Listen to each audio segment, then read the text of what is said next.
नमस्कार दोस्तों, मैं Dharmendra Verma online study with DK में आपका बहुत बहुत स्वागत करता हूं। आज के वीडियो में हम बात करने वाले हैं एनसीएफ 2005, एनसीएफ 2022 और एनसीएफ 2023 के बारे में। एक ही वीडियो में आपको सारी जानकारी मिलने वाली है। यहाँ पर सभी विषय के प्रश्न मिलेंगे, है ना।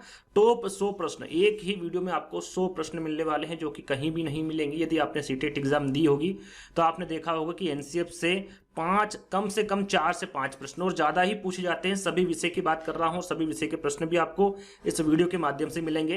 तो कम से कम 5 नंबर आपके यहां पर पक्के हो जाएंगे यदि आपने ये वीडियो कंप्लीट कर लिया। तो ये वीडियो देखने के बाद कहीं और वीडियो देखने की आवश्यकता नहीं होगी, क्योंकि इसमें सभी बुक्स का निचोड़ है, सभी प्रश्न एक साथ आपको मिलने वाले हैं। और जो आपके सीटेट एग्जाम 2011 से लगाकर 2023 तक जो आपके सीटेट एग्जाम हुई, चाहे वो ऑफलाइन हो या फिर ऑनलाइन, सारे प्रश्न इसमें इंक्लूड किए गए हैं। तो आपको स्किप नहीं करना है, वीडियो को पूरा देखना है और इस वीडियो को ज्यादा से ज्यादा शेयर करना है, सभी को शेयर कर देना है ना, ताकि इसी प्रकार की और मैं वीडियो बना सकूं। तो वीडियो को स्किप नहीं करना है, वीडियो को पूरा देखना है और अंत में हमें जरूर बताना है कि आज का जो वीडियो है वो आपको कैसा लगा। उससे पहले अभी तक आपने हमारे apps online study with DK को डाउनलोड नहीं किया तो डाउनलोड कर लीजिएगा, काफी इंपोर्टेंट जानकारी इसमें दी गई है। शुरू करने से पहले यहाँ पर देखिए, मैं 10 प्रश्न आपको दूंगा। कितने प्रश्न दूंगा आपको मैं? यहाँ पर 10 प्रश्न आपको दूंगा और इसके जवाब मुझे अभी चाहिए, है ना, क्योंकि इसका आंसर मैं बताऊंगा अंत में। कब बताऊंगा? जब आपके 90 प्रश्न कंप्लीट हो जाएंगे। 90 के बाद ये 10 ऐसे 100 होंगे, है ना। तो जैसे ही 90 प्रश्न कंप्लीट हो जाएंगे इसके आंसर मैं दूंगा। तो यहां पर देखिए, इसके आंसर सबसे पहले आपको देना है। पहला प्रश्न है आपका, किसकी अध्यक्षता में विद्वानों ने एनसीएफ 2005 तैयार किया था? इसका आंसर आपको देना है। एनसीएफ 2005 के निदेशक कौन थे? प्रश्न आपको कमेंट में नहीं लिखना, 1 करके इसका आंसर देना, 2 करके आंसर देना, 3 करके एनसीएफ 2022 के अध्यक्ष बताना, 2023 के अध्यक्ष बताना है।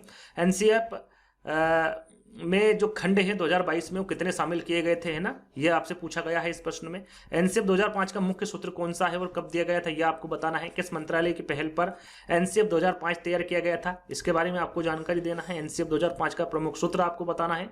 एनसीएफ 2005 किस पर बल देती है, ये बताना है। और एनसीएफ 2005 में प्रथम भाषा के बारे में बताना, द्वितीय भाषा के बारे में और तृतीय भाषा के बारे में बताना है। यह 10 प्रश्नों के आंसर आपको अभी देने हैं, अंत में इसका आंसर भी बताऊंगा, तो मिलान कर लीजिएगा, है ना। तो शुरुआत करते हैं। आज का पहला प्रश्न आपका, राष्ट्रीय पाठचर्या रूपरेखा 2005 के अनुसार ईवीएस पाठचर्या में सुझाए गए 6 थीमों में से निम्नलिखित में से एक थीम कौन सा है? कितने थीम है टोटल? कितने ईवीएस में बताए गए हैं? थीम बताए गए आपके 6 और उप थीम कितनी है? ये है आपकी 4, जैसे कि सभी को पता होगा, है ना। थीम 6 प्रकार की होती है, उप थीम 4 प्रकार की होती है। तो इसमें से कौन सी थीम है इसके बारे में आपको बताना है। पौधे, पशु, आश्रय या फिर हमारे चारों ओर परिवर्तन। बाकी के थीमों के बारे में बाद में बात करेंगे। सबसे पहले इसके आंसर हम जान लेते हैं। चाहे तो इसका आंसर आप कमेंट्स के माध्यम से दे सकते हैं, अपनी कॉपी में लिख सकते हैं, लेकिन अंत में जरूर बताएगा कि इन 100 प्रश्नों में आपको कितने नंबर आ रहे हैं। राइट आंसर आपका क्या होगा? यहाँ पर आश्रय, है ना, जिसको आवास भी कहा जाता है ना। क्या होगा? आश्रय एक थीम है, पौधा क्या है आपका उप थीम है। तो यहाँ पर देखिए 6 थीम कौन कौन सी, उप थीम कौन कौन सी, मैं सिर्फ बोलकर बता देता हूँ, आपको पता होगा इसके बारे में। जो 6 थीम है उसमें पहली थीम है आपकी परिवार एवं मित्र, दूसरे नंबर पर आता है आपका भोजन, तीसरे पे पानी, चौथे पे आवास, 5वां नंबर है यात्रा और 6ठे नंबर की जो थीम है वो चीजें जो हम बनाते हैं ना। ये 6 प्रकार की थीम होती है। और 4 प्रकार की जो उप थीम होती हैं वो आपका होता है संबंध, कार्य तथा खेल, जानवर और पौधे। ये 4 प्रकार की उप थीम होती है, लेकिन किसकी होती है? तो परिवार एवं मित्र की, है ना, याद रखिएगा। परिवार एवं मित्र जो थीम है ये उसकी उप थीम होती है आपकी 4, है ना। ऐसे सीधे सीधे भी आपसे प्रश्न पूछा जा सकता है कि भाई किसकी उप थीम है ना, और उसमें आपसे 4 थीम दे देंगे, उसमें परिवार एवं मित्र भी रहेगा, तो उस पर टिक करेंगे तो बिल्कुल आपका करेक्ट आंसर होगा। तो यहाँ पर सही आंसर क्या होगा? हमारे विकल्प के अनुसार आश्रय यानी कि आवास आपका करेक्ट आंसर होगा, है ना। तो दूसरे प्रश्न की ओर बढ़ेंगे। दूसरा प्रश्न आपका, राष्ट्रीय पाठचर्या रूपरेखा 2005 गणित की पाठचर्या को महत्वाकांक्षी होने के लिए तर्क प्रस्तुत करता है। इन दृष्टि को दर्शाने के लिए निम्नलिखित में से कौन सा सर्वाधिक उपयुक्त? यहाँ पर देखिए सर्वाधिक उपयुक्त कथन आपको चुनना है, जो कि एनसीएफ 2005 सबसे ज्यादा जो प्रश्न पूछे जाते हैं एनसीएफ में वो आपके गणित पेडागोजी में पूछे जाते हैं। किसमें पूछे जाते हैं? गणित पेडागोजी में। इसमें सभी विषय के प्रश्न इंक्लूड है, लेकिन गणित पेडागोजी को ज्यादा प्रश्न आपको देखने को मिलेंगे। तो यहाँ पर एनसीएफ 2005 में पूछा गया है कि जो गणित की पाठचर्या को महत्वाकांक्षी होने के लिए तर्क प्रस्तुत करना है ना, उसके लिए जो सर्वाधिक उपयुक्त तरीका है उसके बारे में आपको बताना है। पहला विकल्प है पाठचर्या का संख्या ज्ञान में विद्यार्थियों की क्षमताओं का विकास करना आवश्यक होता है। पाठचर्या का गणितीय चिंतन एवं विवेचन के लिए विद्यार्थियों के आंतरिक संसाधनों का विकास करना होता है। पाठचर्या का गणितीय पहेलियों को हल करने में विद्यार्थी की क्षमता का विकास करना आवश्यक है। यहाँ पर महत्वाकांक्षी होने के लिए तर्क कौन सा प्रस्तुत करेंगे, उसका सर्वाधिक उपयुक्त तरीका आपको बताना है इन चारों विकल्पों में से। तो आप क्या करेंगे, जो विद्यार्थी होता है उसका आंतरिक संसाधनों का विकास करेंगे। कैसा? आंतरिक संसाधनों का। तो सही आंसर क्या होगा आपका? बी वाला, पाठ्यचर्या का गणितीय चिंतन एवं विवेचन के लिए विद्यार्थियों का आंतरिक संसाधनों का क्या करेंगे? विकास करेंगे, है ना। ये करना आवश्यक है। तो बी वाला विकल्प आपका सही होगा, केवल बी, है ना। तो अगले प्रश्न की ओर चलेंगे। अगला प्रश्न है आपका तीसरा। राष्ट्रीय पाठ्यचर्या रूपरेखा 2005 के अनुसार प्राथमिक स्तर के गणित पाठ्यक्रम को रिक्त स्थान पर सबसे कम केंद्रित होना चाहिए। किस पे सबसे कम केंद्रित होना चाहिए? यहाँ पर एनसीईआरटी 2005 के अनुसार पूछा क्या गया है, किस स्तर पर पूछा गया है, किसके अनुसार पूछा गया है और किस विषय के बारे में पूछा गया है। तो प्राथमिक स्तर में पूछा गया है, एनसीईआरटी 2005 के अनुसार पूछा गया है। और गणित पेडागोजी का प्रश्न है, गणित पाठ्यक्रम के बारे में पूछा गया है कि सबसे कम केंद्रित क्या होना चाहिए। प्रासंगिक गणितीय शब्दावली का विकास बिल्कुल होना चाहिए, ये जो बच्चे होते हैं उसमें होना चाहिए शब्दावली का विकास। रिक्त स्थान संबंधी समझ का विकास भी होना चाहिए। प्रतिमानों या फिर प्रतिरूपों की पहचान भी होनी चाहिए। लेकिन जो कलन विधियां हैं जिससे बच्चा रटन विद्या सीखता है ना, यानी कि हम उसको पहले ही बता देते हैं कि भाई किस प्रकार इसको हल करना है। तो ये जो एक्टिविटीज में बच्चे नहीं कर पाते हैं, तो याद रखिएगा समस्याओं को हल करने के लिए जो कलन विधियां होती, जो मानक कलन विधियां होती है, इसका उपयोग ये सबसे कम केंद्रित होना चाहिए एनसीईआरटी 2005 के अनुसार। तो डी वाला विकल्प जो होगा आपका करेक्ट होगा। अगला प्रश्न है चौथा। राष्ट्रीय पाठ्यचर्या रूपरेखा 2005 के अनुसार विविध संस्कृतियों में पटरी विक्रेताओं और आम लोगों द्वारा उपयोग किए जाने वाले गणित को प्राइमरी कक्षा के गणित पाठ्यचर्या में शामिल किए जाने हेतु निम्नलिखित में से कौन सा कथन असत्य है, यानी कि सत्य नहीं है। नेगेटिव प्रश्न पूछा गया है। जो थोक विक्रेता होता है, पटरी विक्रेता होते हैं और जो आम लोग होते हैं, उनके द्वारा जो उपयोग किए जाने वाले गणित को प्राइमरी कक्षा के माध्यम से आपको बताना है कि गणित पाठ्यचर्या में शामिल किए जाने हेतु यहाँ पर असत्य कथन का चयन करना है। औपचारिक गणित और पटरी विक्रेताओं तथा आम लोगों द्वारा प्रयोग किए जाने वाले गणित में कोई संबंध नहीं है। आम लोगों द्वारा प्रयुक्त मुझे लगता है कि यदि हम विकल्प पढ़ेंगे तो बहुत आपका समय खराब होगा। तो मैं ऐसा करता हूं कि राइट आंसर आपको बता देता हूं, है ना। यदि आपको इसका आंसर यदि क्लिक करना है, खुद को आपका आकलन करना है, तो आप पुश करके विकल्प का चयन कर सकते हैं ना। सभी को करना है, वीडियो को पुश कर लीजिएगा, चारों विकल्पों को आराम से पढ़िएगा और आंसर आप दे सकते हैं ना। मैं यहाँ पर चारों विकल्प पढ़ के आपका समय खराब नहीं करूंगा क्योंकि बहुत कम समय बचा है सीटेट एग्जाम में। तो चौथे का जो आंसर होगा वो होगा आपका औपचारिक गणित और पटरी विक्रेताओं तथा आम लोगों द्वारा प्रयोग किए जाने वाले गणित में कोई संबंध नहीं। तो ऐसा नहीं है, संबंध होता है, लेकिन असत्य कथन पूछा है, इसलिए पहला वाला विकल्प आपका करेक्ट होगा, है ना। अगला प्रश्न है। राष्ट्रीय पाठ्यचर्या रूपरेखा 2005 के अनुसार निम्नलिखित में से कौन सा गणित शिक्षा का मुख्य लक्ष्य है। देखिए, गणित शिक्षा का मुख्य लक्ष्य पूछा गया है, क्या है ना। तो गणित शिक्षा का जो मुख्य उद्देश्य होता है या फिर लक्ष्य होता है, गणितीकरण करना होता है। क्या होता है? गणितीकरण करना होता है। जो विचार होते हैं उनका क्या करना होता है?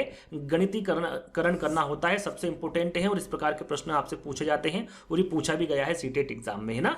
तो बच्चों की विचार प्रक्रियाओं को क्या करना होता है? गणितीकरण करना होता है। ये गणित शिक्षा का मुख्य लक्ष्य। याद रखिएगा, डी वाला विकल्प आपका करेक्ट होगा। अगला प्रश्न है आपका। राष्ट्रीय पाठ्यचर्या रूपरेखा 2005 के अनुसार निम्नलिखित में से कौन सी बाल केंद्रित गणितीय कक्षा की एक विशेषता। यहां पर देखिए ध्यान क्या देना है, पूछा क्या गया? बाल केंद्रित पूछा गया है ना।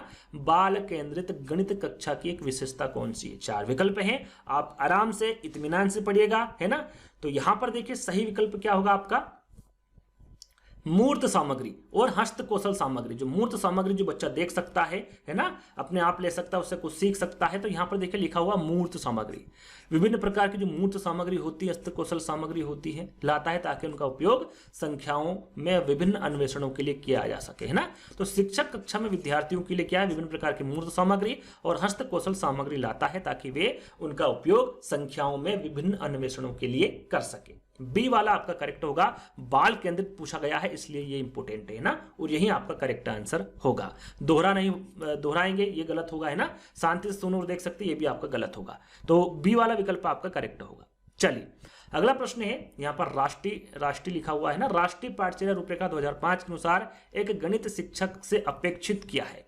क्या आप अपेक्षा कर सकते हैं एक गणित शिक्षक से? चार विकल्प हैं आपके सामने, आप अच्छे से पढ़ लीजिएगा। आंसर आपको देना है ना। सबसे पहले आंसर आप देंगे, उसके बाद मैं तो दूंगा ही, उसमें आपको मिलान करना है।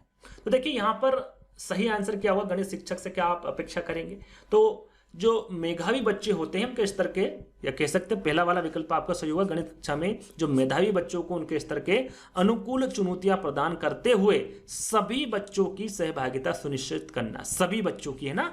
तो याद रखिएगा ये वाला विकल्प आपका एक गणित शिक्षक के रूप में, यदि आप एक गणित शिक्षक है तो आपको ये करना होगा, है ना। जो गणित कक्षा में मेधावी बच्चों को उनके स्तर के अनुकूल चुनौतियां प्रदान करने के साथ साथ जो सभी बच्चे हैं उनका भी आपको ख्याल रखना होगा, है ना, उनका भी सहभागिता सुनिश्चित करना होगा। तो पहला वाला विकल्प आपका सही होगा। यहाँ पर प्रश्न को हल करना यह आपका गलत होगा। जहां पर ड्रिल अभ्यास आ जाए बिल्कुल, या नेगेटिव में चला जाएगा, ये आपका बिल्कुल नहीं होगा, ध्यान दीजिएगा। जहां पर ड्रिल दिखे या फिर अभ्यास दिखे बिल्कुल गलत कर दीजिएगा, है ना, वो आपका कभी भी सही नहीं होगा। तो आपका सही आंसर क्या होगा? आपका पहला वाला। चलिए 8वां प्रश्न है, राष्ट्रीय पाठ्यचर्या रूपरेखा 2005 के अनुसार प्राथमिक स्तर की गणित की कक्षा में परिचर्चा होनी चाहिए। किस पर परिचर्चा, किस पर आधारित परिचर्चा होनी चाहिए? यहाँ पर प्राथमिक स्तर पर पूछा गया है, गणित की कक्षा के बारे में पूछा गया है कि जो परिचर्चा होती है वो किस पर होनी चाहिए, है ना, किस पर आधारित होनी चाहिए। 4 विकल्प हैं आपके सामने, तो यहाँ पर सीधे सीधे मैं आंसर बताऊंगा, संदर्भात्मक एवं बच्चों के जीवन के अनुभवों पर आधारित होनी चाहिए। किसके? बच्चों के जीवन पर आधारित होनी चाहिए, है ना, और संदर्भनात्मक होनी चाहिए। तो तीसरा वाला विकल्प आपका करेक्ट होगा। चलिए अगला प्रश्न है, राष्ट्रीय पाठ्यचर्या रूपरेखा 2005 के अनुसार प्राथमिक स्तर के बच्चों में गणित के प्रति रुचि एवं एक सकारात्मक दृष्टिकोण का विकास करने का सबसे उपयुक्त मार्ग यहाँ पर आपको बताना है। एनसीएफ 2005 के अनुसार बताना है। क्या बताना है? किसके स्तर पर बताना है? प्राथमिक स्तर पर। बच्चों के गणित के प्रति रुचि एवं सकारात्मक दृष्टिकोण का विकास करने के लिए सबसे उपयुक्त, यानी कि जो बच्चे गणित में रुचि प्राप्त करें, ऐसा क्या करना चाहिए, है ना, इस चारों विकल्पों के माध्यम से आपको बताना है। तो आपको क्या करना होगा भाई, जो बच्चे होते हैं उनके जीवन के अनुभवों के बारे में बताना है, गणित खेलों के बारे में आपको बताना है, पहेलियों से आप समझा सकते हैं, कहानियों के माध्यम से आप गणित में रुचि पैदा कर सकते हैं बच्चों में, है ना। तो सही आंसर क्या होगा? आपका बी वाला होगा। गणित एवं बच्चों के जीवन के अनुभवों में, गणित खेलों में, पहेलियों और कहानियों का उपयोग आप कर सकते हैं और उसका संबंध बना सकते हैं। तो बी वाला विकल्प आपका करेक्ट होगा। चलिए अगला प्रश्न है, राष्ट्रीय पाठ्यचर्या रूपरेखा 2005 के अनुसार गणित की प्राथमिक स्तर की पाठ्य पुस्तकों में किसका जरूर होनी चाहिए? क्या जरूरी होना चाहिए, है ना। तो क्या है वो? तकनीकी गणितीय शब्दावली होना चाहिए, गणितीय कहानियां, खेल और क्रियाकलाप होना चाहिए, प्रश्न हल करने की औपचारिक कलन विधि होनी चाहिए। जहां पर कलन विधि हो, याद रखेगा, वो कभी भी राइट आंसर नहीं होगा, है ना, नेगेटिव में चला जाता है। गणितीय संप्रतियों का सटीक परिभाषा, तो गणितीय में याद रखेगा कभी भी सटीक परिभाषाएं नहीं होती, सटीकता कभी नहीं पाई जाएगी गणित में, है ना। वो अप्रोक्सीमेट जो मानक जो लगभग जो होता है वो यहाँ पर आगे हम इसके बारे में बात करेंगे। अगला शायद वही प्रश्न आएगा तो उसके बारे में हम आपको जानकारी देंगे, लेकिन सटीकता नहीं होती, है ना। तो यहाँ पर सही आंसर क्या होगा? आपका 10वें का। देखिए एनसीएफ 2005 के अनुसार गणित की प्राथमिक स्तर पर पूछा गया। मैंने क्या बताया? कौन सा स्तर पूछा गया? प्राथमिक स्तर में। आप किस प्रकार जरूर समझेंगे एनसीएफ 2005 के अनुसार? उसमें गणितीय कहानियां होना चाहिए, खेल और क्रियाकलाप होना चाहिए, है ना। तो ये जरूरी होना चाहिए। क्या? गणितीय कहानियां, खेल और क्रियाकलाप। बी वाला विकल्प, यानी कि बच्चों के माध्यम से आपको आंसर देना है ना। तो बी वाला आपका बिल्कुल करेक्ट होगा। अगला प्रश्न है, राष्ट्रीय पाठ्यचर्या रूपरेखा 2005 के अनुसार प्राथमिक स्तर के गणित का शिक्षण एवं अधिगम केंद्रित होना चाहिए। यहाँ पर देखिए प्राथमिक स्तर पर पूछा गया है, गणित का शिक्षण एवं अधिगम जो है वो किस पर केंद्रित होना चाहिए? गणितीय शब्दावली के अधिगम पर केंद्रित होना चाहिए। कलन विधियां, मैंने आपको बताया था, जहां पर कलन विधियां हैं वहां पर नेगेटिव होगा और कभी आंसर करेक्ट नहीं होगा, है ना। गतिविधियों के माध्यम से गणितीय परिवेक्षणों पर, प्रश्नों को हल करने के गहन अभ्यास पर। तो यहाँ पर जो प्राथमिक स्तर के बारे में पूछा गया है कि गणित का शिक्षण एवं अधिगम किस पर केंद्रित होना चाहिए, तो सही आंसर क्या होगा आपका? ये गतिविधियों के माध्यम से गणितीय परिवेक्षणों पर आधारित होना चाहिए। किस पे? गणितीय परिवेक्षणों पर। तो तीसरा वाला विकल्प आपका क्या होगा? करेक्ट होगा। अगला प्रश्न, राष्ट्रीय पाठ्यचर्या रूपरेखा 2005 के अनुसार आपको देखिए यहाँ पर एक कथन दिया गया है और इसी के बारे में कि जो गणित होता है वो अनुमानित होता है ना, सन्निकटन होता है। तो यहाँ पर सटीकता इसमें नहीं पाई जाती है। तो अनुमान एवं सन्निकटन कौशल के विकास में स्कूली गणित एक सार्थक भूमिका निभा सकता है। यहाँ पर एक कथन दिया गया है और पूछा गया भाई ये सही है या फिर नहीं है, सही है तो क्यों है? तो यहाँ पर कथन है कि अनुमान एवं सन्निकटन कौशल के विकास में जो स्कूली गणित है क्या एक सार्थक भूमिका निभा सकता है? तो बिल्कुल निभा सकता है, बिल्कुल सत्य है, क्योंकि कई वैज्ञानिक गणितीय और प्रतिदिन की समस्याओं को हल में अनुमान एवं सन्निकटम निहित, यानी कि उसमें जो अनुमान है वो लगाए जाते हैं क्योंकि कई वैज्ञानिक ऐसे होते हैं जो गणितीय और प्रतिदिन की समस्याओं के हल में अनुमान एवं क्या करते हैं, सन्निकटीकरण निहित होता है उसमें, है ना। तो आपका जो डी वाला विकल्प होगा वो करेक्ट होगा। चलिए अगला प्रश्न है, राष्ट्रीय पाठ्यचर्या रूपरेखा 2005 के अनुसार निम्नलिखित में से कौन सा गणितीय कौशल दृश्य अधिगम में आवश्यक नहीं है। यहाँ पर देखिए दृश्य अधिगम में पूछा गया है। आंकड़ों का प्रहस्तन, बिल्कुल आप आंकड़े करेंगे तो उसमें दृश्य अधिगम की जरूरत पड़ेगी, आपका निरूपण में पड़ेगी। दृष्टिकरण तो इसमें है, दृश्यकरण है ना। निगमनात्मक विवेचन, निगमनात्मक विवेचन में जो आप नियम बताएंगे आप बिना देखे भी उनको बता सकते हैं, तो ये आपका दृश्य अधिगम के अंतर्गत नहीं आएगा। तो डी वाला विकल्प आपका क्या होगा, करेक्ट आंसर होगा। चलिए अगला प्रश्न है, राष्ट्रीय पाठ्यचर्या रूपरेखा 2005 के अनुसार प्राथमिक स्तर पर गणित में सबसे कम महत्वता देनी होगी। देखिए सबसे कम पूछा गया है, किस विषय में पूछा गया है, गणित में। कौन से स्तर में पूछा गया है, प्राथमिक स्तर में। तार्किक विवेचन, सटीकता, समस्या समाधान या फिर दृश्यीकरण। तो प्राथमिक स्तर पर गणित में सबसे कम महत्वता किसको देनी चाहिए, मैंने अभी आपको बताया था जो गणित होती प्राथमिक स्तर पर सटीकता नहीं पाई जाती है ना। तो यहाँ पर क्या होगा, आपका सटीकता होगा, ये सबसे कम महत्वता देनी होगी एनसीएफ 2005 के अनुसार। बच्चा गलती करेगा तभी तो सीखेगा, है ना। ये एनसीएफ का कहना है कि बच्चे को त्रुटियां करने दो, है ना। वो जब त्रुटियां करेगा तभी तो सीखेगा, इसलिए सटीकता इसमें कोई मायने नहीं रखती एनसीएफ 2005 के अनुसार। तो ये याद रखिएगा, ये सबसे कम महत्वता देनी होगी सटीकता को। तो बी वाला विकल्प आपका करेक्ट होगा। अगला प्रश्न है, राष्ट्रीय पाठ्यचर्या रूपरेखा 2005 के अनुसार प्रारंभिक स्तर पर निम्नलिखित में से कौन सा उद्देश्य गणितीय शिक्षा हेतु उच्च उद्देश्य माना गया है। अब यहाँ पर देखिए उच्च उद्देश्य पूछा गया है, प्रारंभिक स्तर पर पूछा गया है ना, और गणितीय शिक्षा हेतु पूछा गया है। तो क्या होगा, छोटे छोटे विकल्प पढ़ लेते एक बार। बच्चों के संख्यात्मक कौशलों का विकास करना होगा। बच्चे लिखा हुआ है ना, बच्चों को परिकलन कौशल में दक्ष करना होगा। विचारों की स्पष्टता तथा तर्कपूर्ण गणितीय चिंतन का विकास करना होगा। साथ में भविष्य में प्रतियोगात्मक परीक्षाओं हेतु कौशल का निर्माण करना होगा। क्या है यहाँ पर सबसे उच्च उद्देश्य शिक्षा हेतु बताना है, गणित शिक्षा हेतु। तो यहाँ पर सही आंसर होगा आपका विचारों की स्पष्टता तथा तर्कपूर्ण गणितीय चिंतन का क्या करना होगा, विकास करना होगा, है ना। तो तीसरा वाला विकल्प आपका करेक्ट होगा। राष्ट्रीय पाठ्यचर्या रूपरेखा 2005 के अनुसार निम्नलिखित में से कौन सा क्रियाकलाप एक रचनात्मक कक्षा पर आधारित है। रचनात्मक कक्षा के बारे में पूछा गया है ना एनसीएफ 2005 के अनुसार। इन चारों विकल्पों में से वो कौन सा क्रियाकलाप है जो रचनात्मक कक्षा पर आधारित है। तो राइट आंसर आपका यहाँ पर होगा वह शिक्षक समूह के लिए क्रियाकलाप का अवलोकन करता है और विद्यार्थियों को प्रश्न हल करने में सुगमता प्रदान करता है। ये आपका रचनात्मक कक्षा होगा। पहले क्रियाकलाप का अवलोकन करो, उसके बाद में विद्यार्थियों को प्रश्न हल करने में पहले अवलोकन करना चाहिए, जिससे क्या होगा, विद्यार्थियों को प्रश्न हल करने में सुगमता प्रदान होगी, है ना। तो यहाँ पर बी वाला विकल्प आपका क्या होगा, करेक्ट होगा। अगला प्रश्न, राष्ट्रीय पाठ्यचर्या रूपरेखा 2005 के अनुसार प्राथमिक कक्षा के एनसीईआरटी पाठ्य पुस्तकों में भोपाल यात्रा दी गई है। कबाड़ बेचने वाला यानी कि जंक सेलर इत्यादि जैसे पाठ देने का सर्वाधिक उपयुक्त उद्देश्य है। ये जो दो पाठ है ये क्यों दिए गए हैं, इसका उद्देश्य क्या है, ये पूछा गया है ना सीधा सीधा। तो इसका उद्देश्य होता है जो बच्चे होते हैं वास्तविक जीवन से गणित को जोड़ना होता है ना, जो दैनिक जीवन होता है उसमें जोड़ना होता है। तो बच्चों के वास्तविक दैनिक या फिर जीवन से गणित को जोड़ना होता है, ये पाठ देने का उद्देश्य ये होता है ना। तो तीसरा वाला विकल्प आपका सही होगा। अगला प्रश्न है, राष्ट्रीय पाठ्यचर्या रूपरेखा 2005 में प्रत्युत्तर में सीबीएसई ने सतत एवं समग्र मूल्यांकन को किस वर्ष में प्रस्तावित किया। यहां पर देखा सीधा सीधा प्रश्न पूछा गया, तथ्यात्मक प्रश्न है ना। सीबीएसई ने सतत एवं समग्र मूल्यांकन को किस वर्ष प्रस्तावित किया था, 2005 में, 2010 में, 21 में या फिर 16 में। तो याद रखिएगा, इंपोर्टेंट है, ये आपके सीटेट एग्जाम में पूछा गया था 2023 ऑनलाइन पेपर में। तो ये हुआ था आपका 2010 में। कब हुआ था, 2010 में प्रस्तावित हुआ था। सॉरी, तो बी वाला विकल्प आपका सही होगा। अगला प्रश्न है, राष्ट्रीय पाठ्यचर्या रूपरेखा 2005 के अनुसार रकली गणित का मूल उद्देश्य। यहां पर देखा रकली गणित का मूल उद्देश्य पूछा गया है। संख्या पद्धति का शिक्षण है, मात्राओं के मापन का शिक्षण है, समस्या समाधान के लिए गणितीय विवेचन यानी कि तर्कणा का विकास है, या फिर गणितीय सूत्रों द्वारा समस्याओं को हल करना है।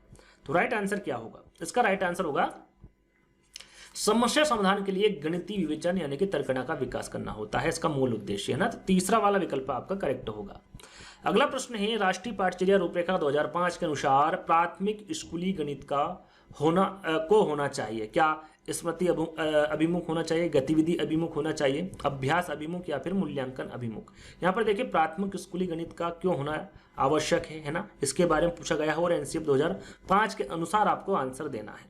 तो राइट आंसर क्या होगा आपका, प्राथमिक स्कूल के बारे में पूछा गया तो गतिविधि आधारित होना चाहिए। कौन सा, गतिविधि आधारित, यानी कि गतिविधि अभिमुख होना चाहिए। बी वाला विकल्प आपका करेक्ट होगा। अगला प्रश्न है, राष्ट्रीय पाठ्यचर्या रूपरेखा 2005 के अनुसार बच्चे गणित में आनंद ले, इसके लिए क्या करना चाहिए। भाई गणित में आनंद ले बच्चे, आपने देखा होगा गणित से बहुत बच्चे डरते हैं ना, उसको करना नहीं चाहते और उससे डरते हैं, तो उसके लिए आपको क्या करना होगा, यानी कि एनसीईआरटी 2005 के अनुसार क्या करना होगा बच्चे को कि वो गणित में आनंद ले, है ना। प्रत्येक पाठ में अभ्यास के लिए अतिरिक्त प्रश्न सम्मिलित करने चाहिए। विद्यार्थी को प्रत्येक इकाई के अंत में दिए गए अभ्यास को हल करना चाहिए। गणित के आकलन में कठिन विषयों को सम्मिलित नहीं करना चाहिए, या फिर विद्यार्थी के वास्तविक जीवन के अनुभव गणित की पाठ्य पुस्तकों का भाग होना चाहिए। देखिए, यदि आप बच्चे को अतिरिक्त प्रश्न देंगे, उसका अभ्यास कराएंगे, है ना, उससे जो कठिन विषय हैं या फिर कठिन जो प्रश्न है उनको हटा देंगे, तो उससे बच्चा कभी भी आनंद नहीं ले पाएगा। कब आनंद लेगा, जब जो विद्यार्थी है जिसको आप गणित सिखा रहे हैं उसको आनंद दिलाना चाहते हैं, तो उसके वास्तविक जीवन से आप गणित को जोड़ेंगे, उसका अनुभव करवाएंगे, तब जाके वो ऐसा करेगा, है ना। तो विद्यार्थी के वास्तविक जीवन के अनुभव गणित की पाठ्य पुस्तकों का भाग होना चाहिए, है ना। तो डी वाला विकल्प आपका सही होगा। अगला प्रश्न है, राष्ट्रीय पाठ्यचर्या रूपरेखा 2005 के अनुसार गणित शिक्षा का एक मुख्य उद्देश्य है बच्चे की विचार प्रक्रिया का गणितीकरण करना, है ना, जो कि ये प्रश्न में भी पूछा गया था सीधे सीधे। अब यहाँ पर प्रश्न दे दिया गया है और पूछा गया है आगे के निम्नलिखित में से किसके द्वारा उपयुक्त कथन का अर्थ सबसे उपयुक्त रूप से परिलक्षित होगा। सबसे उपयुक्त कथन आपको बताना है ना, कि भाई 2005 के अनुसार, एनसीईआरटी 2005 के अनुसार जो गणित है वो शिक्षा का एक मुख्य उद्देश्य है, जैसा कि आप सभी को पता है, बच्चे की विचार प्रक्रिया का गणितीकरण करना होता है, गणित का ये मुख्य उद्देश्य होता है, जैसा कि थोड़ी देर पहले बताया गया था और वो आपके सीटेट एग्जाम में पूछा भी गया था। तो यहां पर सही आंसर क्या होगा आपका 22वें का, तो इसका सही आंसर होगा आपका पहला वाला ही सही होगा, कि बच्चे कितना गणित जानते हैं। इस पर बल देने के स्थान पर यह जानना महत्वपूर्ण है कि बच्चों में गणितीय चिंतन और जो अमूर्त विचारों को समझने की जो योग्यता है वो कैसे विकसित की जाए, है ना। ये जानना जरूरी नहीं है कि भाई उसको गणित कितना आता है ना, ये जानना महत्वपूर्ण नहीं है, इस पर आपको बल नहीं देना है। ये बल देना है कि बच्चा जो गणितीकरण चिंतन है या फिर अमूर्त विचारों को समझने की योग्यता कैसे उसमें विकसित करी जाए, इस पर आपको विशेष ध्यान देना है ना। ये सबसे उपयुक्त कथन है ना। तो पहला वाला विकल्प आपका सही होगा। वैसे तो जो पेडागोजी होती हैं वो चारों विकल्प ऐसे लगते हैं कि चारों विकल्प सही है, कभी कभी ऐसा लगता है, कभी कभी ऐसे विकल्प होते हैं कि चारों विकल्प देख के ही पता चल जाता है कि भाई सही विकल्प कौन सा है। तो ये आपके विचारों पर निर्भर करता है कि हमें कौन सा लगाना है, यानी कि कौन सा करेक्ट आंसर है ना। कभी कभी ऐसा होता है कि चारों विकल्पों के बारे में हमें जानकारी नहीं होती कि कौन सा सही है या फिर नहीं, तो अपने विचारों के अनुसार एक शिक्षक के रूप में आपको वहां पर आंसर का चयन करना है ना। तो अगला प्रश्न है, राष्ट्रीय पाठ्यचर्या रूपरेखा 2005 के अनुसार गणितीकरण का तात्पर्य क्या होगा। गणित विचारों की व्याख्या करना या व्यक्त करना होगा, पाठ्य पुस्तकों के सभी प्रश्नों को हल करना होगा, गणित में अच्छे ग्रेड प्राप्त करना होगा, या फिर चीजों को गणितीय ढंग से देखने का कौशल होगा। तो यहाँ पर सही विकल्प का चयन करना है ना, कि गणितीकरण का तात्पर्य क्या है भाई एनसीईआरटी 2005 के अनुसार, ये आपको बताना है।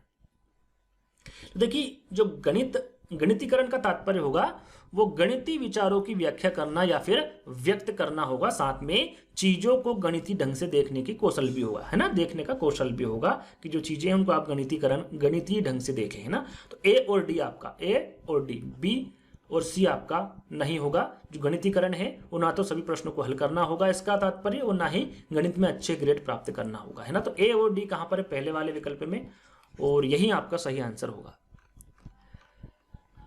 अगला प्रश्न है, राष्ट्रीय पाठ्यचर्या रूपरेखा 2005 के अनुसार निम्नलिखित में से गणित के आकलन में किस पर सबसे कम ध्यान केंद्रित होना चाहिए। देखिए, प्रश्न को हमेशा गणित पेडागोजी में अधिकतर आपको प्रश्न को ध्यान से पढ़ना है। कभी कम पूछा जाएगा, कभी ज्यादा पूछा जाएगा, है ना, कभी नेगेटिव प्रश्न पूछा जाएगा, कभी पॉजिटिव प्रश्न पूछा जाएगा, तो इस पर विशेष ध्यान देना। कभी कभी क्या होता है कि आपको आपका जो प्रश्न है वो कुछ और पूछ रहा है और आप कुछ और पर टिक कर देते हैं। ऑनलाइन एग्जाम में क्या होता है कि जो 4 गोले होते हैं उस पर आप कभी ये टिक कर दिया, है ना, आपने देखा कि नहीं डी वाला गलत है, बी वाला सही है, तो बी वाले पे टिक कर दिया, फिर आपने देखा कि बी वाला भी गलत है, सी वाला सही है, तो उसमें कभी भी आप चयन ऊपर नीचे कर सकते हैं। लेकिन जो आपके अभी ऑफलाइन एग्जाम है, यदि आपके 4 विकल्प हैं और आपने गोला भर दिया कि भाई डी वाला करेक्ट है, तो यदि आपने डी वाला करेक्ट कर दिया, है ना, और उसका आंसर बाद में पता चला कि भाई बी वाला है इसका आंसर, तो आप इसको गलत नहीं कर सकते और बी वाले पे गोला नहीं भर सकते। बी वाले पे भर भी दिया तो दोनों ही आपके गलत हो जाएंगे, है ना। तो याद रखिएगा, थोड़ा समय आपको निकालना है, प्रश्न को ध्यान से पढ़ना है ना, ताकि आपका जो आंसर है वो करेक्ट आप कर सके। तो यहाँ पर क्या होगा, सबसे कम ध्यान किस पर केंद्रित होना चाहिए गणित के आकलन में पूछा गया है ना। और एनसीएफ 2005 के अनुसार पूछा गया है। तो राइट आंसर क्या होगा आपका, समस्याओं को हल करने के लिए विद्यार्थी के प्रक्रियात्मक प्रभाव पर, है ना, इस पर सबसे कम ध्यान केंद्रित होना चाहिए एनसीएफ 2005 के अनुसार। तो बी वाला विकल्प आपका क्या होगा, बिल्कुल करेक्ट होगा। अगला प्रश्न है आपका, राष्ट्रीय पाठ्यचर्या की रूपरेखा एनसीएफ 2005 इस बात पर जोर देती है कि पर्यावरण अध्ययन की शिक्षा होनी चाहिए। किस पर जोर देती भाई एनसीएफ 2005, है ना, यह आपको बताना पर्यावरण अध्ययन में कि पर्यावरण अध्ययन की जो शिक्षा है वो कैसी होनी चाहिए। तो यहां पर आपका सही आंसर होगा हमारे आसपास के वातावरण, साथ में प्रकृति, चीजों और लोगों के साथ बातचीत, क्रियाओं और भाषाओं दोनों के माध्यम से, है ना, ये पर्यावरण अध्ययन की शिक्षा होनी चाहिए। इनसे इस बात पर जोर देती भाई हमारे आसपास का जो वातावरण, पर्यावरण को आप जब भी समझेंगे, है ना, वातावरण से ही समझेंगे, हमारे आसपास का जो वातावरण होता है, प्रकृति होती, चीजें और लोगों के साथ बातचीत करेंगे, क्रियाकलापों और भाषाओं के माध्यम से आप पर्यावरण अध्ययन को काफी अच्छे से समझ सकते हैं। तो पहला वाला विकल्प जो होगा वो आपका बिल्कुल करेक्ट होगा। चलिए अगला प्रश्न है, राष्ट्रीय पाठ्यचर्या रूपरेखा 2005 आकलन की अपरिष्कृत विधियों को गणित शिक्षण अधिगम की प्रमुख समस्याओं के रूप में पहचान करता है। निम्नलिखित में से कौन सा कथन इस संदर्भ में सबसे कम उपयुक्त है? सबसे कम उपयुक्त आपको बताना है ना। यहाँ पर एनसीएफ 2005 के अनुसार आकलन की अपरिष्कृत विधियों को गणित शिक्षण अधिगम की प्रमुख समस्याओं के रूप में पहचान करता है। इसमें सबसे कम जो उपयुक्त है विकल्प उसका आपको चयन करना है।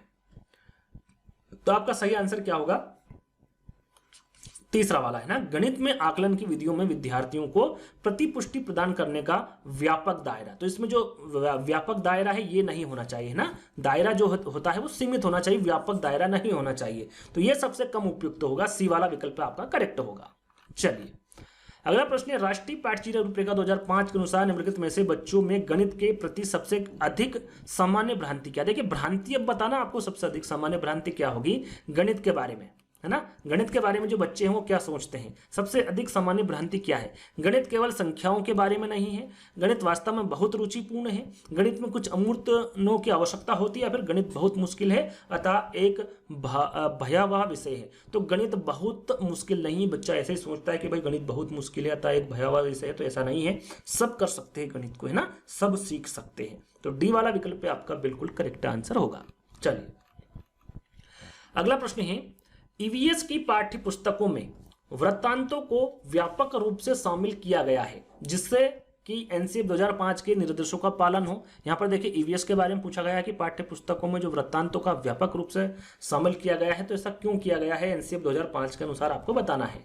एनसीएफ 2005 के निर्देशों का पालन हो इसलिए किया गया है, मूलभूत प्रत्ययों की समझ लिखा हुआ ना, समझ को बढ़ावा मिले, इसलिए मूलभूत प्रत्ययों को सीखने में आनंद मिले, या फिर छात्रों में संप्रेषण के कौशलों का विकास हो। जो ईवीएस की पाठ्य पुस्तक है उसमें वृत्तांतों को व्यापक रूप से शामिल किए जाने का कारण आपको बताना है और कूट में आंसर देना है ना। राइट आंसर आपका क्या होगा यहाँ पर, एनसीएफ 2005 के निर्देशों का पालन हो, बिल्कुल करेक्ट होगा पहला वाला विकल्प। मूलभूत प्रत्ययों की समझ को बढ़ावा मिले, बिल्कुल मूलभूत प्रत्ययों की समझ का बढ़ावा मिले, इसी तो यही तो उद्देश्य है आपका एनसीएफ 2005 का, है ना। और मूलभूत प्रत्ययों को सीखने में आनंद मिले, है ना, तो पहला, दूसरा, तीसरा, छात्रों में संप्रेषण के कौशलों का विकास हो, ये आपका गलत होगा, ए बी सी करेक्ट होगा। ए बी सी कहां पर है आपके बी वाले विकल्प में, और यही आपका सही आंसर होगा, है ना। चलिए अगला प्रश्न है, राष्ट्रीय पाठ्यचर्या रूपरेखा 2005 के अनुसार गणित के आकलन में क्या शामिल होना चाहिए? विद्यार्थियों के अंकों के अनुसार उन्हें वरीयता क्रम देना, अवधारणात्मक समझ और समस्या समाधान कौशलों के अर्जन के आधार पर विद्यार्थियों की प्रगति, प्रक्रियाओं और सूत्रों जिसको हम फार्मूला कहते हैं उसके ज्ञान का टेस्ट लेना, या फिर विद्यार्थियों की त्रुटि रहित गणना करने की योग्यता की जांच करना। यहाँ पर पूछा क्या गया है एनसीएफ 2005 के अनुसार गणित के आकलन में क्या शामिल होना चाहिए? तो गणित के जो आकलन में शामिल होना चाहिए वो अवधारणात्मक समझ और समस्या समाधान कौशलों में अर्जन के आधार पर विद्यार्थियों की प्रगति, ये आपका शामिल होना चाहिए आकलन में, है ना। तो बी वाला विकल्प आपका करेक्ट होगा। अगला प्रश्न, राष्ट्रीय पाठ्यचर्या रूपरेखा 2005 के अनुसार प्राथमिक स्तर पर गणित में एक शिक्षक के शिक्षा शास्त्रीय युक्तियों को केंद्रित होना चाहिए। क्या केंद्रित होने प्राथमिक स्तर पर पूछा गया, ध्यान रखिएगा, है ना। 4 विकल्प है आपके सामने, आप करेक्ट आंसर लगा सकते हैं कि प्राथमिक स्तर पर गणित में एक शिक्षक की शिक्षा शास्त्रीय युक्तियों को केंद्रित होना चाहिए। क्यों केंद्रित होना चाहिए? तो यहां पर आपका सही आंसर क्या होगा, 30 का, बच्चे के अनुभवों के आधार पर अवधारणाओं को विकसित करने पर केंद्रित होना चाहिए। किस पर? बच्चों के अनुभवों के आधार पर अवधारणाओं को विकसित करने पर, है ना। ये एक गणित के शिक्षक की जो शिक्षा शास्त्रीय युक्तियां हैं वो बच्चे के अनुभवों के आधार पर अवधारणाओं को विकसित करने पर केंद्रित होना चाहिए। तो बी वाला विकल्प आपका करेक्ट होगा। अगला प्रश्न है, एनसीएफ 2005 के अनुसार ईवीएस पाठ्यक्रम में सुझाए गए 6 विषयों में से एक है। जैसे कि मैंने बताया था थीम कितने प्रकार की होती है, मैंने आपको बताया 6 प्रकार की होती है। उपथीम कितने प्रकार की होती है? 4 प्रकार की होती है। 6 कौन कौन सी होती है इसके बारे में आपको बता चुका हूँ, 4 कौन कौन सी होती है इसके बारे में बता चुका हूँ। तो यहाँ पर क्या पूछा गया है? विषय यानी कि थीम पूछा गया है ना, उपथीम नहीं, थीम पूछा गया है। तो चीजें जो हम बनाते हैं और करते हैं, चीजें कैसे काम करती है? पदार्थ या फिर प्राकृतिक संसाधन। सरल सा है, सभी को पता है। सही आंसर क्या होगा? चीजें जो हम बनाते हैं और करते हैं, ये एक थीम है। साथ में आपका परिवार एवं मित्र है, भोजन है, पानी है, आवास है, चीजें जो हम बनाते हैं। 6 प्रकार की थीम होती है। उपथीम होती है आपका संबंध, कार्य तथा खेल, जानवर और पौधे। और ये उपथीम किसकी होती है? परिवार एवं मित्र की होती है, आपको पता होना चाहिए। चलिए अगला प्रश्न है, राष्ट्रीय पाठ्यचर्या रूपरेखा 2005 के अनुसार स्कूली गणित उस परिस्थिति में होना चाहिए जहां, किस परिस्थिति में होना चाहिए स्कूली गणित, है ना। ये आपको इन 4 विकल्प दिए गए हैं और कूट में आपको आंसर देना है। डायरेक्टली मैं आंसर बताऊंगा, आप चाहे तो पूछ करके इसका आंसर दे सकते हैं। तो आपका सही आंसर होगा, एक शिक्षक प्रत्येक बच्चे को गणित में अर्थपूर्ण समस्याएं प्रस्तुत और हल करने में संलग्न रखता है। क्या करता है? गणित में अर्थपूर्ण समस्या प्रस्तुत करना, साथ में हल करने में संलग्न रखता है। तो यहाँ पर पहला वाला विकल्प आपका बिल्कुल करेक्ट होगा। बच्चे गणित को उनके दैनिक जीवन के हिस्से के रूप में देखते हैं, जिसके बारे में वहां चर्चा कर सकते हैं। दैनिक जीवन में बिल्कुल करेक्ट होगा आपका बी वाला विकल्प भी। सी और डी आप पढ़ेंगे गलत होगा, है ना। सही क्या होगा? ए और बी। तो ए और बी कहां पर है आपका? सी वाले विकल्प में, और यही आपका करेक्ट होगा। चलिए अगला प्रश्न है, किस एनसीएफ ने सिफारिश की थी कि पहले 2 साल यानी कि कक्षा फर्स्ट और सेकंड पर्यावरण अध्ययन प्राकृतिक और सामाजिक वातावरण दोनों को देखेंगे, जबकि कक्षा 3 से 5 में सामाजिक अध्ययन और सामान्य विज्ञान के लिए अलग अलग भाग होंगे, जिन्हें भाग फर्स्ट और भाग सेकंड कहा जाएगा।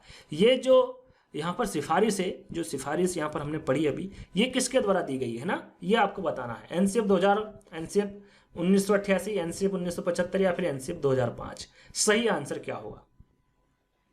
देखिए इसका सही आंसर होगा एनसीएफ 1975। ये जो सिफारिश दी गई थी वो कौन सी सिफारिश दी गई थी, कौन से एनसीएफ में दी गई थी? तो एनसीएफ 1975 के द्वारा दी गई थी, है ना। तो आपका तीसरा वाला विकल्प आपका करेक्ट होगा। चलिए अगला प्रश्न है, एनसीएफ 2005 के अनुसार प्राथमिक स्तर पर ईवीएस के शिक्षण के उद्देश्य बताना। ईवीएस शिक्षण के उद्देश्य बताना है, वो भी प्राथमिक स्तर पर, है ना। 4 विकल्प हैं, आंसर आपको कूट में देना है, सही विकल्प का चयन करना है।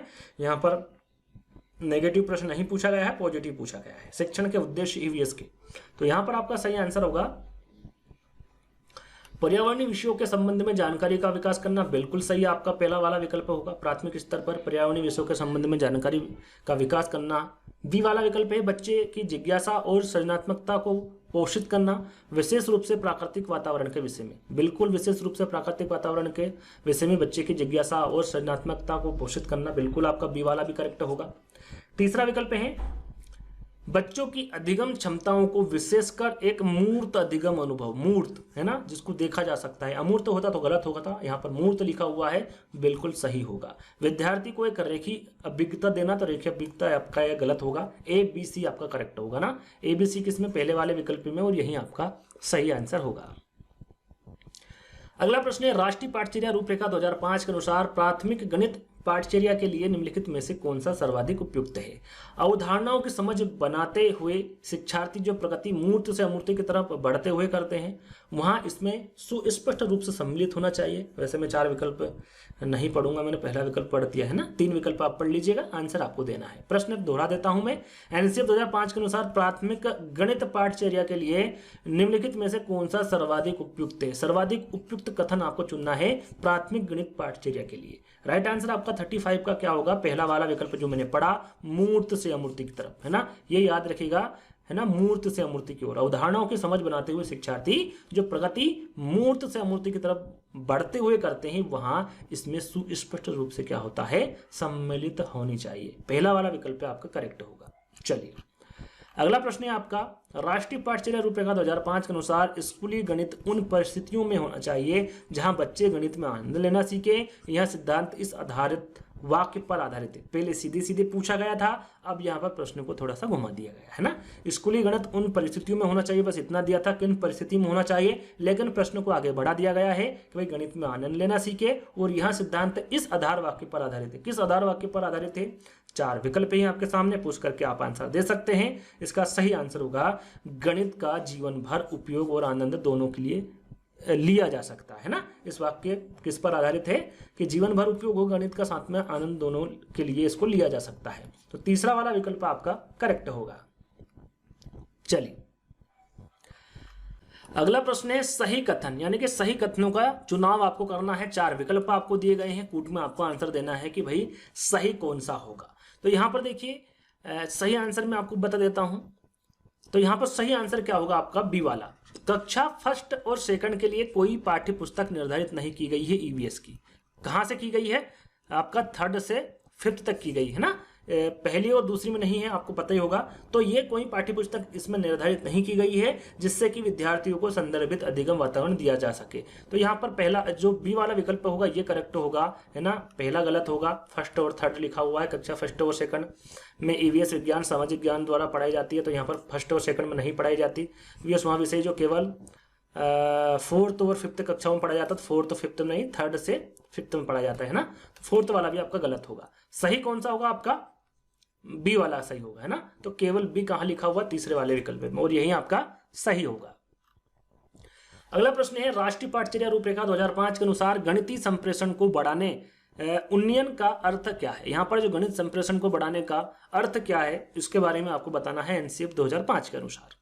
तो यहाँ पर आपका करेक्ट आंसर होगा गणितीय चिंतन को सुव्यवस्थित, संगठित तथा अभिव्यक्त करना, है ना। यह आपका एनसीएफ 2005 के अनुसार गणितीय संप्रेषण को बढ़ाने का अर्थ होता है। गणितीय चिंतन को सुव्यवस्थित करना, संगठित करना, साथ में अभिव्यक्त करना। तीसरा वाला विकल्प आपका करेक्ट होगा।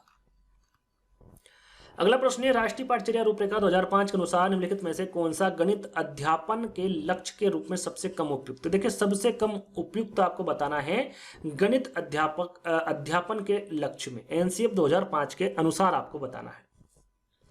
तो यहां पर आपका सही आंसर होगा तीव्रता से गणना करने के लिए युक्तियां और तकनीकें सीखना, है ना। ये गणित अध्यापन के लक्ष्य के रूप में सबसे कम उपयुक्त है, तीव्रता से गणना करना। तो पहला वाला विकल्प क्या होगा आपका? सही होगा। समस्या समाधान के कौशलों को विकसित करना यह आपका सबसे कम उपयुक्त नहीं हो सकता। आलोचनात्मक चिंतन और तर्कना विवेचन कौशल का विकसित करना, प्रभावी गणितीय संप्रेषण के कौशलों को विकसित करना, ये तीनों जो है वो सबसे कम उपयुक्त नहीं है ना। इसमें चारों विकल्प में सबसे कम उपयुक्त कौन सा है? गणित अध्यापन के लक्ष्य में पहला वाला, गणित तीव्रता से गणना करने के लिए युक्तियां और तकनीक सीखना। अगला प्रश्न है आपका राष्ट्रीय पाठचर्या रूपरेखा 2005 के अनुसार निम्नलिखित में से कौन सा प्राथमिक कक्षाओं में मापन के शिक्षण का मुख्य उद्देश्य नहीं है? नेगेटिव प्रश्न पूछा गया है। प्राथमिक स्तर पर कक्षाओं के मापन के शिक्षण का मुख्य उद्देश्य कौन सा नहीं है, इसके बारे में आपको बताना है। तो सही आंसर आपका होगा यहाँ पर मापन से संबंधित सभी समस्याओं को हल करने में निपुणता हासिल करना। प्राथमिक स्तर पर ऐसा संभव नहीं है, ये प्राथमिक कक्षाओं में मापन के शिक्षण का मुख्य उद्देश्य नहीं होगा। डी वाला विकल्प आपका सही होगा, है ना। बच्चों में अनुमान लगाने के कौशल को बढ़ावा बिल्कुल करेक्ट है। प्राथमिक स्तर पर मापन की इकाइयों से बच्चों को परिचित कराना, ये भी बिल्कुल सही करवा सकते हैं। और बच्चों को मापन की मानक और अमानक इकाइयों में अंतर कराना भी आप सिखा सकते हैं, लेकिन निपुणता हासिल करना ये मुमकिन नहीं है ना। तो डी वाला विकल्प आपका करेक्ट होगा। चलिए अगला प्रश्न है राष्ट्रीय पाठचर्या रूपरेखा 2005 के अनुसार यहाँ दृष्टि कथन कि विद्यालय का गणित उन परिस्थितियों में सीखा जा सकता है। किस परिस्थिति में सीखा जा सकता है? देखिए ये प्रश्न पहले भी पूछा जा चुका है और अब भी पूछा है, लेकिन जो 4 विकल्प हैं यानी कि जो 3 विकल्प यहाँ पर दिए गए हैं ये अलग है ना, विकल्पों को बदल दिया गया है। तो यहाँ पर एनसीएफ 2005 की दृष्टि से आपको बताना है कि विद्यालय का गणित उन परिस्थितियों में सीखा जा सकता है। किन परिस्थितियों में सीखा जा सकता है? राइट आंसर आपका क्या होगा इसका? बच्चे गणित को सीखने में आनंद ले, बिल्कुल पहला वाला विकल्प आपका सही होगा, है ना। शिक्षकों से निम्न प्रदर्शन के लिए विद्यार्थी को कक्षा क्रियाकलापों में संलग्न रखने की अपेक्षा हो, यह आपका बी वाला गलत होगा। होनहार मेधावी बच्चे अर्थपूर्ण समस्याओं को प्रस्तुत एवं हल कर सके, आपका सही क्या होगा? आपका बच्चे गणित को सीखने में आनंद ले, पहला वाला जो विकल्प होगा यानी कि केवल ए, पहला विकल्प आपका करेक्ट होगा। चलिए अगला प्रश्न, राष्ट्रीय पाठचर्या रूपरेखा 2005 के अनुसार प्राथमिक स्तर के शिक्षार्थियों में गणित के अधिगम के संदर्भ में निम्नलिखित में से कौन सा कथन सत्य। यहां पर देखिए सत्य कथन पूछा गया है। प्राथमिक स्तर में विद्यार्थियों के गणित के अधिगम के संदर्भ में कि आप गणित कैसे सिखा सकते हैं बच्चों को, है ना, प्राथमिक स्तर में। ये कथन कौन सा सत्य है इसके बारे में आपको बताना है। तो डायरेक्टली मैं विकल्प पे चलता हूं। आपका यहाँ पर पुनरुत्पादन नहीं होगा, है ना, ये आपका रटन विद्या होगी। आपका बी वाला देखते हैं, बच्चों को विभिन्न क्रियाकलाप प्रश्नोत्तरी और परिचर्चाओं में भाग लेने संलग्न रखने के लिए अवसर प्रदान करना बिल्कुल करेक्ट होगा, बी वाला। शिक्षण है तो अवधारणाओं को विद्यार्थियों के पूर्व विद्यमान विचारों से जोड़ना, बिल्कुल आपका सी वाला भी करेक्ट होगा। बी और सी आपका यानी कि पहला वाला करेक्ट आंसर होगा। अगला प्रश्न है, राष्ट्रीय पाठचर्या रूपरेखा 2005 के अनुसार गणित के शिक्षण अधिगम के मुख्य व्यवस्थागत समस्याओं में से एक कोष्ठकरण, है ना, यहां क्या दर्शाता है। जो कंपार्टमेंटलाइजेशन होता है ये किसको दर्शाता है, इसके बारे में आपको बताना है। 4 विकल्प है आपके सामने। राइट आंसर आपका होगा यहाँ पर ये प्राथमिक विद्यालय और हाई स्कूल के गणित शिक्षकों के मध्य बहुत ही कम व्यवस्थित संवाद है ना। क्या है ये, बहुत ही कम संवाद है। तो आपका 43 का सही आंसर क्या होगा, बी वाला होगा।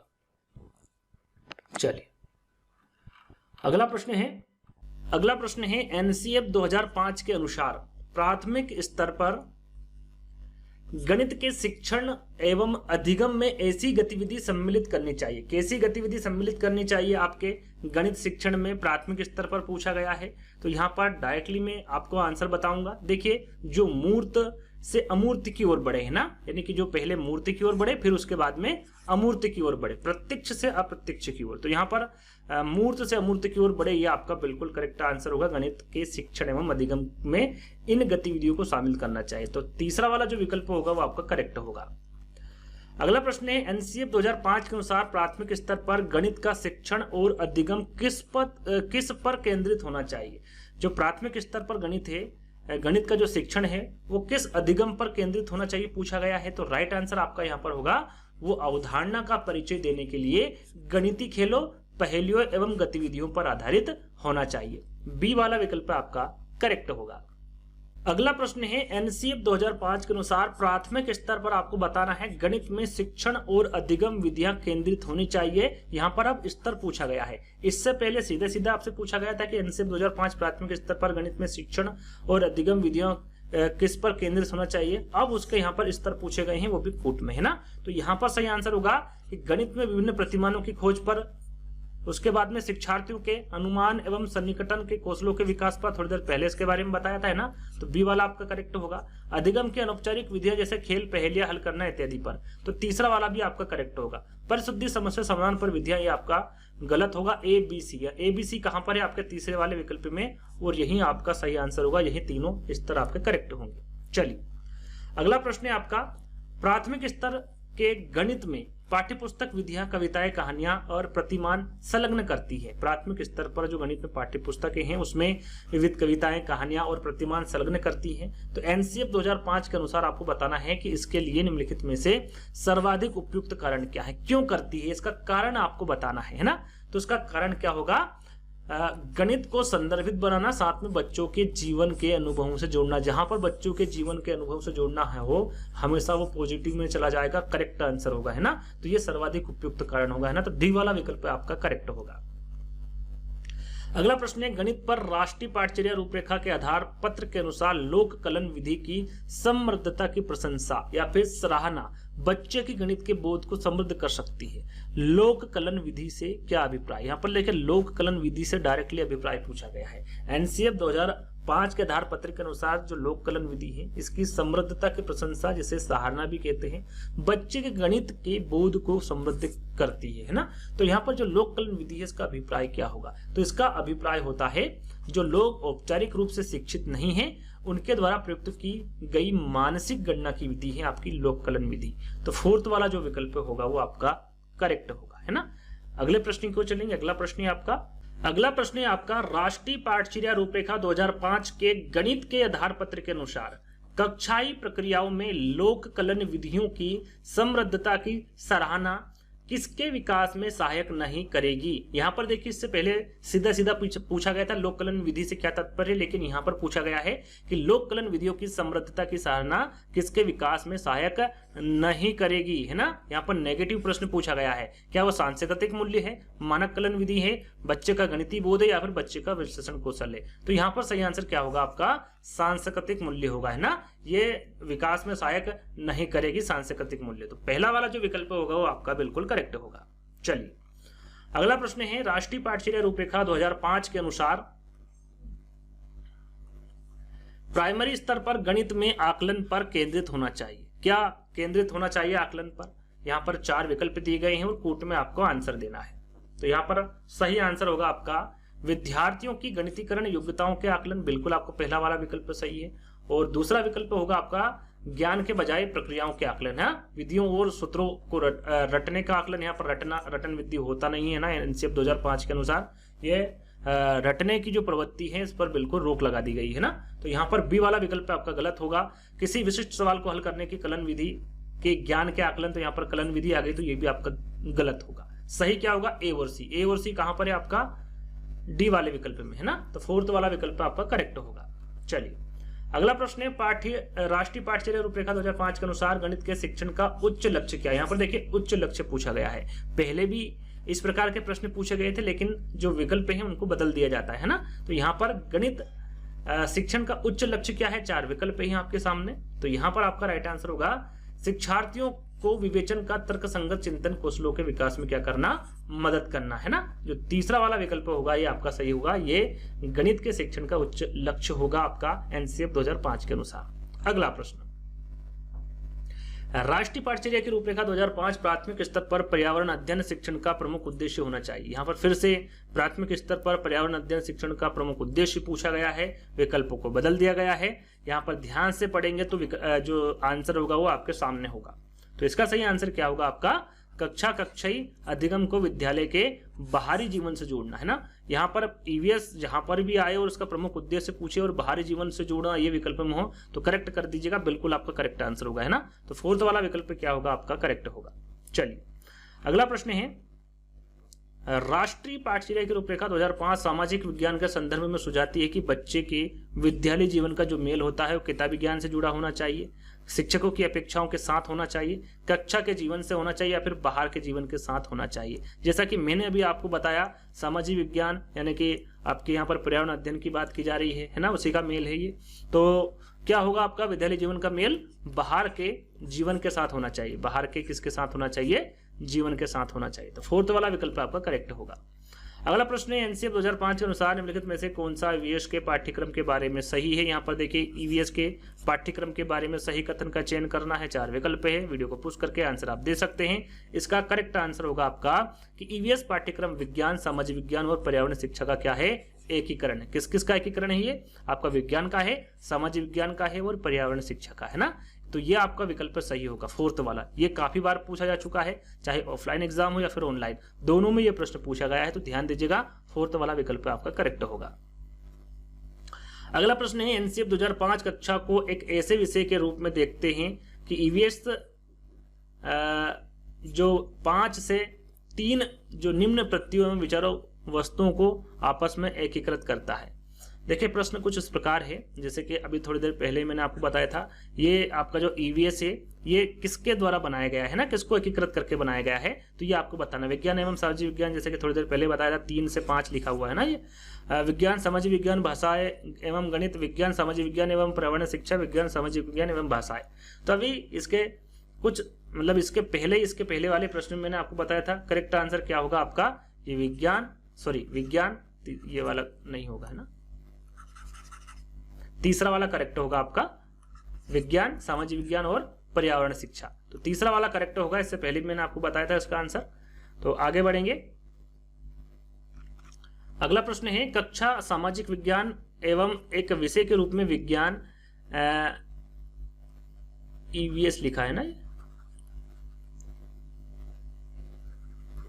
ईवीएस तक के 5 से 3 पर्यावरण शिक्षा को निम्न में से किसके अनुशंसा पर एकीकृत करता है।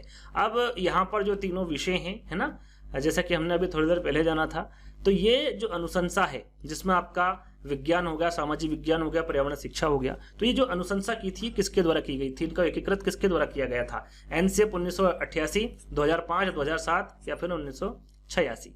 राइट आंसर क्या होगा? राइट आंसर होगा आपका एनसीएफ 2005, जैसे कि हमने ऊपर भी पढ़ा था, है ना। एनसीएफ 2005 के द्वारा एकीकृत किया गया था आपका सामाजिक विज्ञान, विज्ञान और पर्यावरण शिक्षा। तो यहाँ पर आपका सेकंड वाला विकल्प सही होगा, है ना। आपका पर्यावरण जो होता है वो कौन सी कक्षा से होता है? 3 से 5 तक की कक्षा में होता है, जो कि आपको सभी को पता होगा, है ना। आगे हम बात करेंगे राष्ट्रीय पाठ्यचर्या रूपरेखा 2005 के अनुसार ईवीएस निम्नलिखित में से कौन से कथन को सीखने का वर्णन करती है? थोड़ा सा ये जो प्रश्न है ये थोड़ा ऊपर नीचे हो गया, है ना। तो प्रश्न कुछ इस प्रकार है कि राष्ट्रीय रूपरेखा पाठ्यचर्या रूपरेखा 2005 निम्नलिखित में से कौन से कथन यानी कि ईवीएस सीखने का वर्णन करती है ना। यहाँ पर जो सीखने का वर्णन करती है ईवीएस, इन कथनों में से आपको बताना है कौन सा है। पर्यावरण से ज्ञान और कौशल की प्राप्ति होती है, अधिगमकर्ता के बीच विचार और कौशलों को साझा करना, प्रेषित की जा रही जानकारी प्राप्त करना, या फिर अधिगमकर्ता द्वारा ज्ञान का सक्रिय निर्माण। 4 विकल्प हैं, इसमें से कूट में आंसर देना है कि कौन कौन से विकल्प सही हो सकते हैं। तो यहाँ पर 57 का आपका सही आंसर होगा पर्यावरण से ज्ञान और कौशल की प्राप्ति। बिल्कुल सही है, पर्यावरण से ज्ञान और कौशल की प्राप्ति होती है। हम आगे बढ़ेंगे, दूसरा विकल्प अधिगमकर्ता के बीच विचार और कौशलों को साझा करना। बिल्कुल आपका बी वाला विकल्प सही होगा। सी प्रेषित की जा रही जानकारी प्राप्त करना, तो आपका प्रेषित की जा रही जानकारी प्राप्त करना आपका गलत विकल्प होगा। अधिगमकर्ता द्वारा ज्ञान का सक्रिय निर्माण, आपका फोर्थ वाला विकल्प भी सही होगा। तो ए, बी और डी, तो यहाँ पर ए, बी, डी कहाँ पर है? ए, बी और डी, यानी कि फोर्थ वाला जो विकल्प होगा वो आपका करेक्ट होगा। अगला प्रश्न है एनसीएफ 2005 के अनुसार प्राथमिक स्तर पर ईवीएस का उद्देश्य निम्न में से कौन सा होना चाहिए? यहाँ पर देखिए ईवीएस का मुख्य उद्देश्य पूछा गया है। वैसे ये प्रश्न पहले भी पूछा जा चुका है, लेकिन विकल्पों को यहाँ पर बदल दिया गया है। क्या सही होगा? 4 विकल्प है आपके सामने, पहला और दूसरा विकल्प यहाँ से चालू है, ये तीसरा है और ये फोर्थ विकल्प है ना।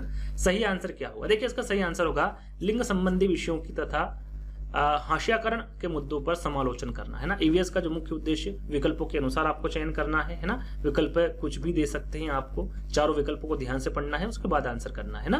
तो आपका सही आंसर क्या होगा? यहाँ पर पहला वाला होगा। चलिए अगला प्रश्न है आपका शिक्षण अधिगम प्रक्रिया की अवधारणा करते समय राष्ट्रीय पाठ्यचर्या की रूपरेखा 2005 निम्न में से किसके महत्व पर बल देती है? यहाँ पर देखिए यहाँ पर 4 विकल्प हैं, इसके बारे में आपको बताना किस पर महत्व पर बल देती है ना। सक्रिय संलग्नता और अंतःक्रिया, ड्रिल और बार बार अभ्यास। जहां पर ड्रिल बार बार अभ्यास मैंने आपको क्या बताया था, नेगेटिव में चला जाएगा, रटने की सामग्री भी नेगेटिव में चला जाएगा, है ना। अब 2 विकल्प बचे हुए हैं, इसमें आपको आंसर देना है। सक्रिय संलग्नता और अंतःक्रिया है, उत्तेजना प्रतिक्रिया संघ है। तो यहाँ पर 59 का आपका सही आंसर क्या होगा? ये जो बल देती है वो सक्रिय संलग्नता और अंतःक्रिया पर बल देती है ना। तो पहला वाला विकल्प आपका करेक्ट होगा। जहां पर रटन विद्या आ जाए, ड्रिल बार बार अभ्यास आ जाए, तो नेगेटिव में चला जाता है, जैसा कि आपको सभी को पता भी होगा, है ना। तो अगला प्रश्न है आपका एनसीएफ राष्ट्रीय पाठ्यचर्या जो है 2005 के अनुसार बताना है कि निम्नलिखित में से कौन से विषय प्राथमिक विद्यालय में गणित पाठ्यक्रम का भाग नहीं है? गणित पाठ्यक्रम का भाग कौन सा नहीं है? चौपड़, जिसे टाइलिंग भी कहते हैं, सममिति, प्रतिरूप या फिर अनुपात। यहाँ पर प्राथमिक विद्यालय में गणित पाठ्यक्रम का भाग कौन सा नहीं है? आपको यह भी ध्यान रखना है कि कौन से विषय में कह सकते हैं कि कौन से स्तर में पूछा गया, तो प्राथमिक स्तर में, है ना। तो आपका सही आंसर क्या होगा? सृष्टि का अनुपात। आप देखेंगे जो प्राथमिक विद्यालय होता है उसमें जो अनुपात है ये गणितीय पाठ्यक्रम का भाग नहीं होता है ना। तो अनुपात आपका बिल्कुल सही आंसर होगा, डी वाला। तो आगे हम बात करेंगे 61 पे चलेंगे। अगला प्रश्न पाठ्यचर्या क्षेत्र के रूप में पढ़ाए जाने के लिए पर्यावरण अध्ययन की सिफारिश की थी। यहाँ पर देखिए पाठ्यचर्या क्षेत्र के रूप में पढ़ाए जाने के पर्यावरण अध्ययन की सिफारिश किसके द्वारा की गई थी? थोड़ी देर पहले हमने इसके बारे में जाना था। एनसीएफ 2005, 1988, 2000 या फिर 1975। सही आंसर क्या होगा? तो इसका सही आंसर होगा, देखिए जो पर्यावरण अध्ययन की सिफारिश की थी वो की थी आपकी एनसीएफ 1975। किसने की थी? एनसीएफ 1975 के द्वारा पर्यावरण अध्ययन की सिफारिश की गई थी। तो डी वाला विकल्प आपका करेक्ट होगा। राष्ट्रीय पाठ्यचर्या फ्रेमवर्क 2005 ने अपनी समझ रिक्त स्थान से प्राप्त की, किससे की? मानवतावाद से, व्यवहारवाद से, रचनावाद लिखा था, है ना यहाँ पर, रचनावाद से या फिर संज्ञानात्मक सिद्धांत से। किसके द्वारा अपनी समझ प्राप्त की थी? एनसीएफ 2005 ने। तो यहां पर सही आंसर होगा आपका रचनावाद, है ना। राष्ट्रीय पाठ्यचर्या की जो रूपरेखा 2005 है उसने अपनी जो समझ है वो रचनावाद से प्राप्त की थी, है ना। तीसरा वाला विकल्प आपका करेक्ट होगा। चलिए अगला प्रश्न है, राष्ट्रीय पाठ्यचर्या की रूपरेखा 2005 के अनुसार निम्नलिखित में से कौन सी एक पर्यावरण अध्ययन की विषय वस्तु यानी कि जो थीम है उसके बारे में बताना। जैसा कि मैंने बताया थीम कितने प्रकार की होती है, हर बार बताता हूँ 6 प्रकार की, उपथीम कितने प्रकार की होती है 4 प्रकार की, तो इनके बारे में आपको बता चुका हूँ। यहाँ पर थीम पूछी गई है ना, विषय दे दे या फिर थीम दे दे ना, विषय को इंग्लिश में क्या कहते हैं, थीम कहते हैं। तो भोजन, सौरमंडल, मौसम या फिर ऊर्जा, तो सही आंसर क्या होगा आपका भोजन है ना। सौरमंडल ना थीम है ना उपथीम है, ये भी आपका थीम और उपथीम नहीं है और मौसम भी नहीं है, भोजन आपका क्या होगा, थीम होगा, है ना। तो पहला वाला विकल्प आपका सही होगा। अगला प्रश्न है आपका, राष्ट्रीय पाठ्यचर्या रूपरेखा 2005 के अनुसार प्राथमिक विद्यालय में गणित पढ़ाने का मुख्य उद्देश्य निम्नलिखित में से कौन सा नहीं है। यहाँ पर देखिए जल्दबाजी में आप गलत नहीं करेंगे, प्रश्न को हमेशा ध्यान से पढ़ेंगे। बच्चे की सोच विचार प्रक्रिया को गणितीकरण रूप देना, तो ये आपका होगा प्राथमिक विद्यालय में जो गणित पढ़ाने का मुख्य उद्देश्य होता है उसके अंतर्गत आएगा, है ना। बच्चे के संदर्भ में गणित का वर्णन करना, ये भी उसी में आ सकता है। समस्या समाधान के कौशल को बढ़ाना, ये भी हो सकता है, लेकिन गणित के उच्चतर पढ़ाई की तैयारी करना प्राथमिक विद्यालय में पूछा गया है, यानी कि अमूर्त तैयारी की बात की जा रही है उच्चतर पढ़ाई की, है ना। तो गणित के उच्चतर पढ़ाई की तैयारी कराना ये प्राथमिक विद्यालय में गणित पढ़ाने का मुख्य उद्देश्य नहीं होगा। तो यहाँ पर क्या सही आंसर होगा आपका, 4th वाला होगा। चलिए अगला प्रश्न है आपका, राष्ट्रीय पाठ्यचर्या की रूपरेखा 2005 के अनुसार प्राथमिक स्तर पर पूछा गया है कि गणित शिक्षण का उद्देश्य कौन सा नहीं है। यहाँ पर भी नेगेटिव प्रश्न पूछा गया है, विकल्पों को बदल दिया गया है। देखिए पहला विकल्प है गणित में उच्चतर और अमूर्त पढ़ाई की तैयारी करना।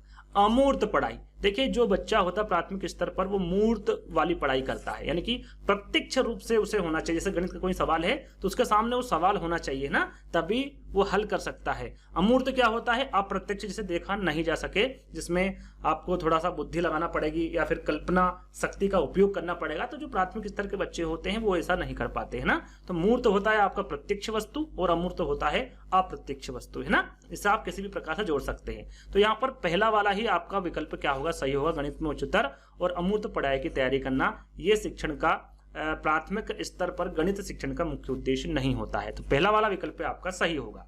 चलिए अगला प्रश्न है, एनसीएफ 2005 के अनुसार शिक्षक की भूमिका। यहाँ पर देखिए शिक्षक की भूमिका आपको बताना है, सत्तावादी है, अधिनायकी है, अनुमतिपरक है या फिर सुविधादाता है। एनसीएफ 2005 के अनुसार शिक्षक की भूमिका आपको बताना है क्या है।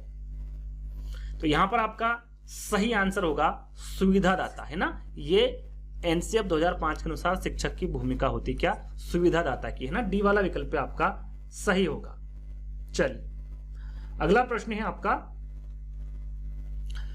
पर्यावरण अध्ययन शिक्षण के संदर्भ में राष्ट्रीय पाठ्यचर्या रूपरेखा निम्नलिखित में से किसे प्रस्तावित नहीं करती। नेगेटिव प्रश्न है ना, किसे प्रस्तावित नहीं करती एनसीएफ 2005। बच्चों के अनुभवों और संदर्भों से जोड़ना, हस्तपरक क्रियाकलाप, तकनीकी शब्दावली से परिचित कराना या फिर विषयानुसार उपागम, है ना। एनसीएफ 2005 किसे प्रस्तावित नहीं करती है पूछा गया है।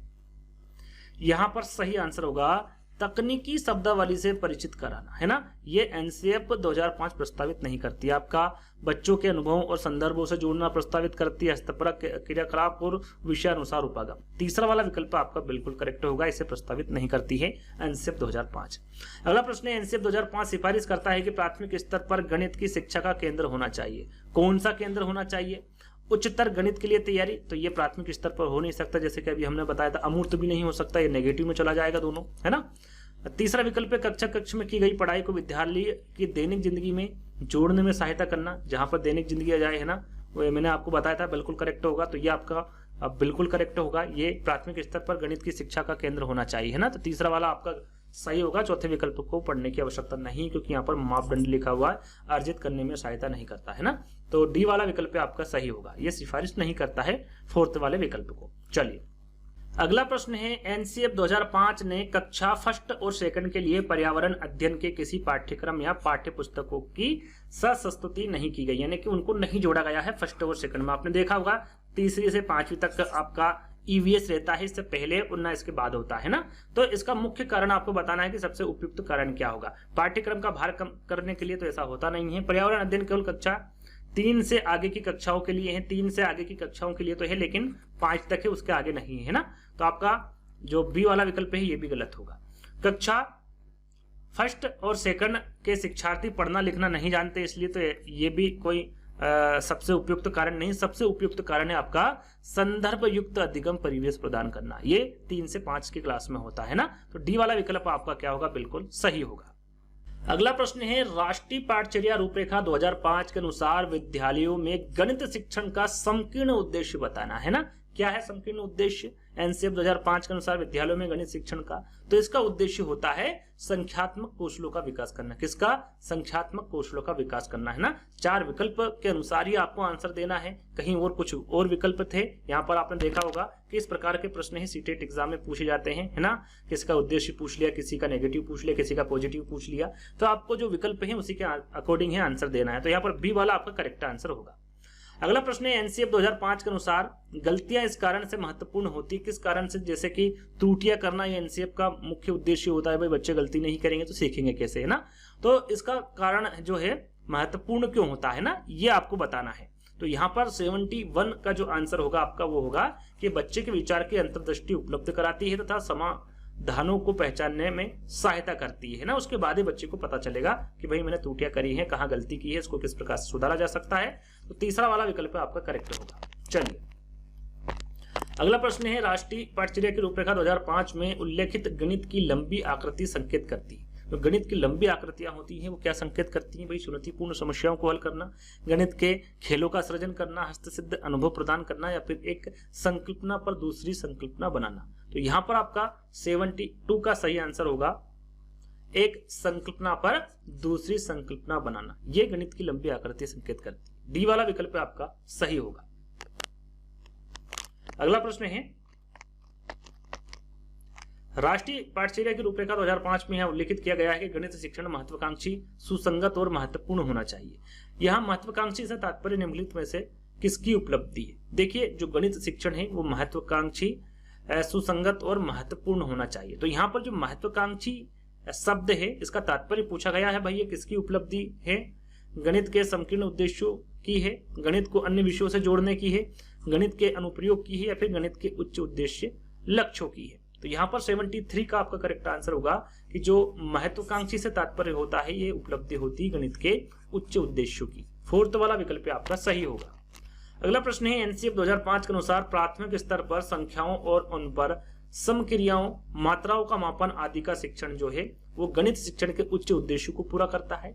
बच्चे की चिंतन प्रक्रिया के गणितीकरण के उद्देश्य को पूरा करता है, महत्वपूर्ण गणित शिक्षण के उद्देश्य को पूरा करता है, या फिर गणित शिक्षण के संकीर्ण उद्देश्य को पूरा करता है। किसको पूरा करता है इसके बारे में आपको बताना है। तो 74 का आपका सही आंसर होगा ये गणित शिक्षण के संकीर्ण उद्देश्यों को क्या करता है?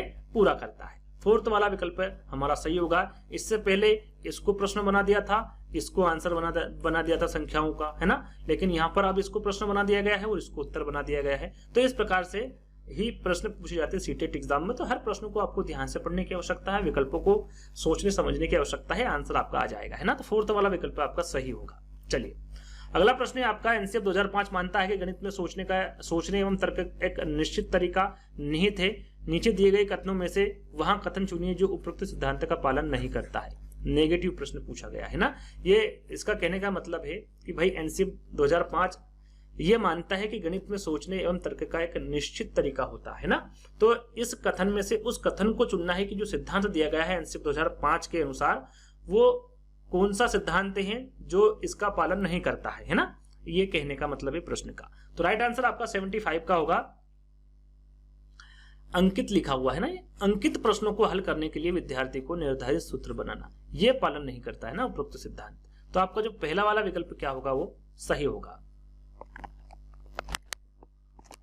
अगला प्रश्न है देखिए 75 प्रश्न जो थे आपके वो एनसीएफ 2005 से थे। किससे थे?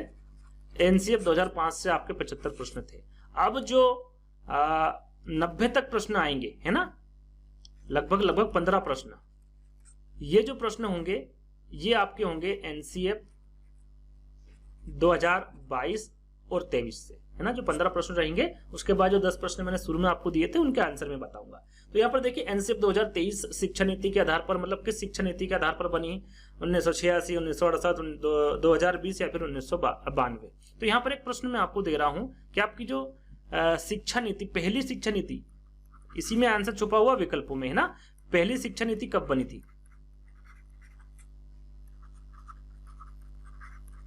प्रश्न आपको ये लिखना है, उसके बाद उत्तर लिखना है कि कौन से सन में बनी थी, है ना। पहली शिक्षा नीति के बारे में मैंने पूछा है। लेकिन यहाँ पर 2023 शिक्षा नीति किस आधार पर तैयार की गई भाई, 86, 68, 2020 या फिर 1992। तो ये की है 2020, जो एनईपी 2020 है उसी की बात की जा रही है यहाँ पर, है ना। तो किसके आधार पर बनी है, 2020 के आधार पर बनी है ना। तो 2020 यहाँ पर यानी कि तीसरा वाला विकल्प आपका करेक्ट होगा। अगला प्रश्न है, एनसीएफ 2023 में पंचकोश में शामिल किस कोश का अर्थ भौतिक परत है। यहाँ पर देखिए एनसीएफ 2023 में पंचकोश को शामिल किया गया। किसको, पंचकोश को। इसका मतलब होता है ज्ञान की परतें। कितनी है ज्ञान की परतें पंचकोश, यानी कि 5 परत है। ज्ञान की कितनी परत बताई गई है, एनसीएफ 2023 में 5 परतें बताई गई है। पहला है आपका अनन्यमय कोश, प्राणमय कोश, ये दूसरा है, तीसरा है मनोमय कोश और चौथा है विज्ञानमय कोश। लेकिन 5 है तो 5वां है आपका आनंदमय कोश। क्या है, आनंदमय कोश। अब इसमें क्या पूछा गया है कि भाई जो पंचकोश में शामिल आपका कोश है, इन 5 कोशों में भौतिक परत किसको कहते हैं ना, किसका अर्थ है ये भौतिक परत। तो ये है आनंदमय कोश का, है ना। किसका है, आनंदमय कोश का है। इसे शारीरिक विकास भी कहते हैं ना। तो पहला वाला विकल्प आपका यहाँ पर करेक्ट होगा। इन 5 परतों के बारे में आपको पता होना चाहिए, याद कर लीजिएगा। चलिए, एनसीएफ 2023 में सरकारी और निजी स्कूलों में कितने साल तक के बच्चों के लिए मातृभाषा शिक्षा का प्राथमिक माध्यम होना चाहिए। तो यहाँ पर वो कौन सा साल है, यानी कि कब तक मातृभाषा के रूप में पढ़ाया जा सकता है स्कूलों में, 5 साल, 6 साल, 7 साल या फिर 8 साल। तो एनसीएफ 2023 चाहे वो सरकारी स्कूल हो या फिर निजी स्कूल हो, वहां के जो बच्चे होंगे वो 8 साल, है ना। 8 साल के बच्चों के लिए मातृभाषा शिक्षा का प्राथमिक माध्यम होना चाहिए। कौन से साल के, 8 साल। याद रखेगा, इंपोर्टेंट है। 4th विकल्प आपका करेक्ट होगा। अगला प्रश्न है, एनसीएफ 2022 के तहत, अब यहाँ पर 2022 का प्रश्न पूछा गया है ना, के तहत 3 से 8 वर्ष के बच्चों के लिए शिक्षा का माध्यम क्या होना चाहिए। चाहे 2022 के बारे में पूछे या फिर 2023 के बारे में पूछे, क्या माध्यम होना चाहिए, मातृभाषा, है ना। जैसा कि 2023 में अभी हमने देखा कि 8 वर्ष तक के बच्चों के लिए जो शिक्षा होनी चाहिए वो किसके माध्यम से होनी चाहिए, मातृभाषा के माध्यम से होनी चाहिए। 22 में पूछे या फिर 23 में, है ना। ध्यान रखिएगा, 3 से 8 वर्ष। तो पहला वाला विकल्प आपका करेक्ट होगा। चलिए, अगला प्रश्न है, एनसीएफ 2023 पंचादी में वर्णित कौन सी सीखने की विधि नहीं है। यहाँ पर देखिए एनसीएफ 2023 में पंचादी का मतलब होता है 5 स्तरीय सीखने की विधि। 5 स्तरीय सीखने की विधियां बताई गई है। अब 5 कौन कौन सी हैं, पहली आपकी अदिति, दूसरी है बोध, तीसरी है अभ्यास, चौथे नंबर पे है आपकी चौथे नंबर पर आएगा आपका प्रयोग और 5वें नंबर पे है आपका प्रसार, है ना। ये 5 प्रकार की सीखने की विधियां बताई गई है जो कि हमारे जो उपनिषद है उससे ली गई है 5 विधियां। तो इसमें कौन सी नहीं है, नेगेटिव प्रश्न पूछा गया था, तो कौन सा होगा आपका स्मरण होगा, है ना। इन 5 सीखने की विधियों को याद कर लीजिएगा। आगे हम बात करेंगे फाउंडेशनल स्टेज, जो एनईपी 2020 में आपको बताई गई थी, है ना। जो 4 स्टेज में पहले क्या था, 10+2 था, अब क्या कर दिया गया 5+3+3+4, है ना। इस फार्मूले से आपको पढ़ाया जाएगा, है ना। तो ये फार्मूला में फाउंडेशनल स्टेज भी होती हैं। यदि आपने नहीं देखा वीडियो एनईपी 2020 का तो उसको देख लीजिएगा, सारी बातें क्लियर हो जाएगी। यहाँ पर हम एनसीएफ 2023 की बात की जा रही है। तो पूछा क्या गया है कि फाउंडेशनल स्टेज के लिए एनसीएफ 2023 किस आयु के बच्चों के लिए शिक्षा के लिए, है ना। तो 1 से 5, 1 से 8, 3 से 8 या फिर 6 से 14 फाउंडेशनल स्टेज के बारे में पूछा गया है। 81 का आंसर आप बता सकते हैं कमेंट के माध्यम से। इसका सही आंसर क्या होगा, आपका जो फाउंडेशनल स्टेज होती है वो 3 से 8 वर्ष तक की होती है। कौन सी, 3 से 8 वर्ष तक की होती है। तो यहाँ पर पहला वाला विकल्प आपका सही होगा, यानी कि जो पहली वाली स्टेज होगी इसे ही क्या कहते हैं, फाउंडेशनल स्टेज कहते हैं, जो कि 5 वर्ष तक की होती है। कितनी होती है, 5 वर्ष तक की। चलिए आगे बढ़ेंगे। एफएलएन के लक्ष्य को प्राप्त करने के लिए भारत सरकार की 2021 में लाई गई पहल कौन सी है। यहाँ पर देखिए एक और प्रश्न आपसे पूछ रहा हूं मैं, एफएलएन का फुल फॉर्म क्या होता है। एफएलएन का फुल फॉर्म आपको बताना है ना। ये कमेंट्स के माध्यम से इसका आंसर दीजिएगा, फुल फॉर्म भी पूछा जा सकता है। तो यहाँ पर एफएलएन के लक्ष्य को प्राप्त करने के लिए भारत सरकार ने 2021 में लाई गई पहल कौन सी है, इसके बारे में आपको बताना है। तो वह निपुण भारत, है ना। इस पर भी मैं वीडियो बना चुका हूँ, यदि आपने नहीं देखा देख लीजिएगा, इंपोर्टेंट है निपुण भारत, है ना। इससे संबंधित जितने भी इंपोर्टेंट प्रश्न हैं सारे के सारे मैं लाया हूँ, यदि नहीं देखा देख लीजिएगा। तो कौन यहाँ पर सही आंसर क्या होगा आपका, तीसरा वाला निपुण, है ना। अगला प्रश्न है आपका, एनसीएफ 2023 द्वारा प्रस्तावित निम्नलिखित में से कौन सा पाठ्यचर्या क्षेत्र के अंतर्गत आता है। कला, विज्ञान, अंतः विषय क्षेत्र या फिर उपरोक्त सभी। तो यहाँ पर एनसीएफ 2023 द्वारा प्रस्तावित जो पाठ्यचर्या क्षेत्र के अंतर्गत आता है वो कला भी आता है, विज्ञान भी आता है और अंतः विषय क्षेत्र भी आता है। तो यहाँ पर उपरोक्त सभी आपका राइट आंसर होगा। चलिए अगला प्रश्न है, बुनियादी स्तर पर बालकों के सार्थक अधिगम के लिए एक प्रभावी शिक्षक की भूमिका आपको बताना है, क्या होगी। तो यहाँ पर 4 विकल्प दिए गए हैं और पूर्व में आपको आंसर देना है। 4 विकल्प में नहीं पढ़ूंगा, डायरेक्टली आपको यहाँ पर आंसर बताऊंगा। तो यहाँ पर आपका सही आंसर होगा उनके अनुभवों व सीखने के तरीकों को सम्मान देना, बिल्कुल सही है। और खेल विधि से बच्चों को सीखने के सक्रिय मौके दे, है ना। यहाँ पर जो ए और सी यानी कि पहला और तीसरा यानी कि बी वाला विकल्प आपका यहाँ पर करेक्ट होगा। चलिए अगला प्रश्न है, बुनियादी स्तर के सीखने में किसकी भूमिका है, क्या परिवार की है, आस पड़ोस की है, निकटतम लोग या फिर ये सभी। तो जो बुनियादी स्तर है इसमें परिवार की भी भूमिका होती है, आस पड़ोस की भी होती है, जो निकटतम लोग हैं उनकी भी होती है। तो ये सभी यहाँ पर आपका करेक्ट आंसर होगा। अगला प्रश्न है, राष्ट्रीय पाठचर्या रूपरेखा 2005 को पंचकोश बच्चे की शिक्षा के लिए, थोड़ा प्रश्न ऊपर नीचे हो गया है, 2022 अवधारणा को बताया है। पंचकोश की अवधारणा किस उपनिषद से उत्पन्न है। यहाँ पर देखिए सीधा सीधा पूछा गया है आपसे कि जो पंचकोश दिया गया है वो 2022 में भी दिया गया है और 2023 में भी वही बात एक ही है ना। 2022 पूछे या फिर 23 पूछे, पूछा क्या गया है इसमें कि जो पंचकोश है उसकी अवधारणा किस उपनिषद से उत्पन्न हुई है। ऐत्रेय से हुई है, तैत्तिरीय से हुई है, ब्रह्मधारण किससे हुई है या फिर छांदोग्य से हुई है। तो जो उपनिषद है वो कौन सा होगा आपका तैत्तिरीय। इंपोर्टेंट ध्यान दीजिएगा, जो पंचकोश की अवधारणा किस उपनिषद से उत्पन्न हुई है तो तैत्तिरीय उपनिषद से उत्पन्न हुई है ना। बी वाला विकल्प आपका सही होगा। और 5 पंचकोश के बारे में थोड़ी देर पहले ही मैंने आपको बताया था। अगला प्रश्न है, एनसीएफ 2022 में दी गई पंचकोश की अवधारणा में किस कोश में बच्चों के गुणों का विकास, मौलिक वर्धन की बात की गई है ना। बच्चों के गुणों का विकास की बात, किस गुणों के विकास की बात की गई है, शारीरिक विकास, बौद्धिक विकास, मानसिक विकास या फिर प्राणिक विकास। यहाँ पर पंचकोश की अवधारणा के किस कोश में, यहाँ पर जो 5 कोश दिए हुए हैं उसमें आपको बताना है कि बच्चों के गुणों का जो विकास है वो किस कोश में इसकी बात की गई है। तो ये की गई है आपके 87 का, सरल सा है। 4 विकल्प देखेंगे, आंसर आपके सामने होगा। मानसिक विकास है ना, इसी में बच्चों के गुणों का विकास होता है मानसिक विकास में। करेक्ट क्या होगा आपका तीसरा वाला होगा। चलिए अगला प्रश्न है और इंपोर्टेंट प्रश्न है, राष्ट्रीय पाठचर्या रूपरेखा एनसीएफ 2022 के अध्यक्ष, एनसीएफ 2022 के अध्यक्ष कौन थे, है ना।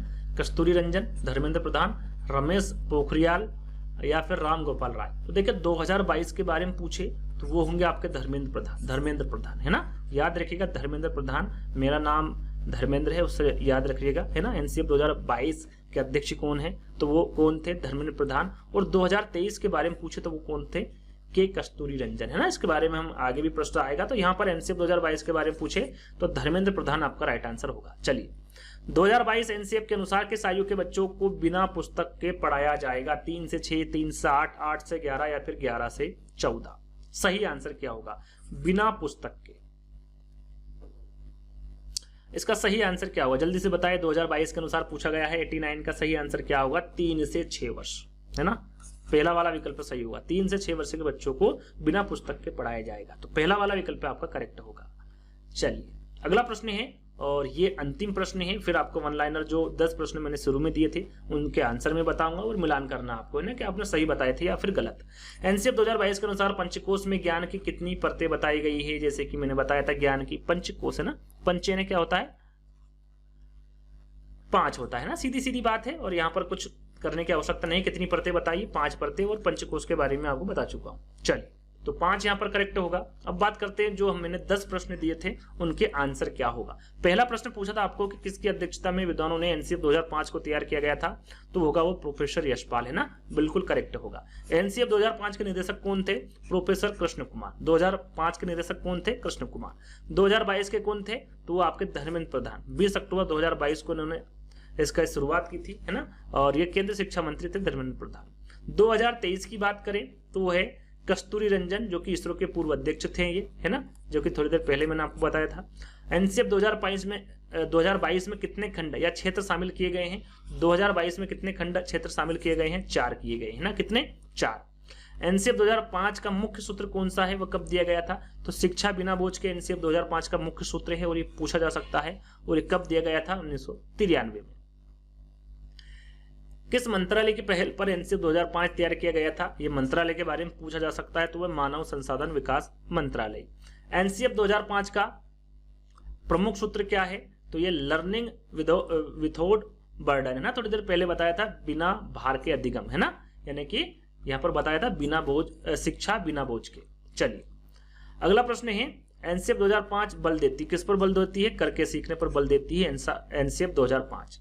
अगला और अंतिम प्रश्न है, एनसीएफ 2005 में प्रथम भाषा द्वितीय और भाषा तृतीय के बारे में पूछा गया था। तो क्रमशः यहाँ पर देखिए, प्रथम भाषा क्या है? हमारी राष्ट्रीय भाषा या फिर जो राज्य की भाषा है हिंदी, है ना। दूसरी ये भाषा जो है वो आपकी अंग्रेजी है, जो कि अंतर्राष्ट्रीय भाषा है।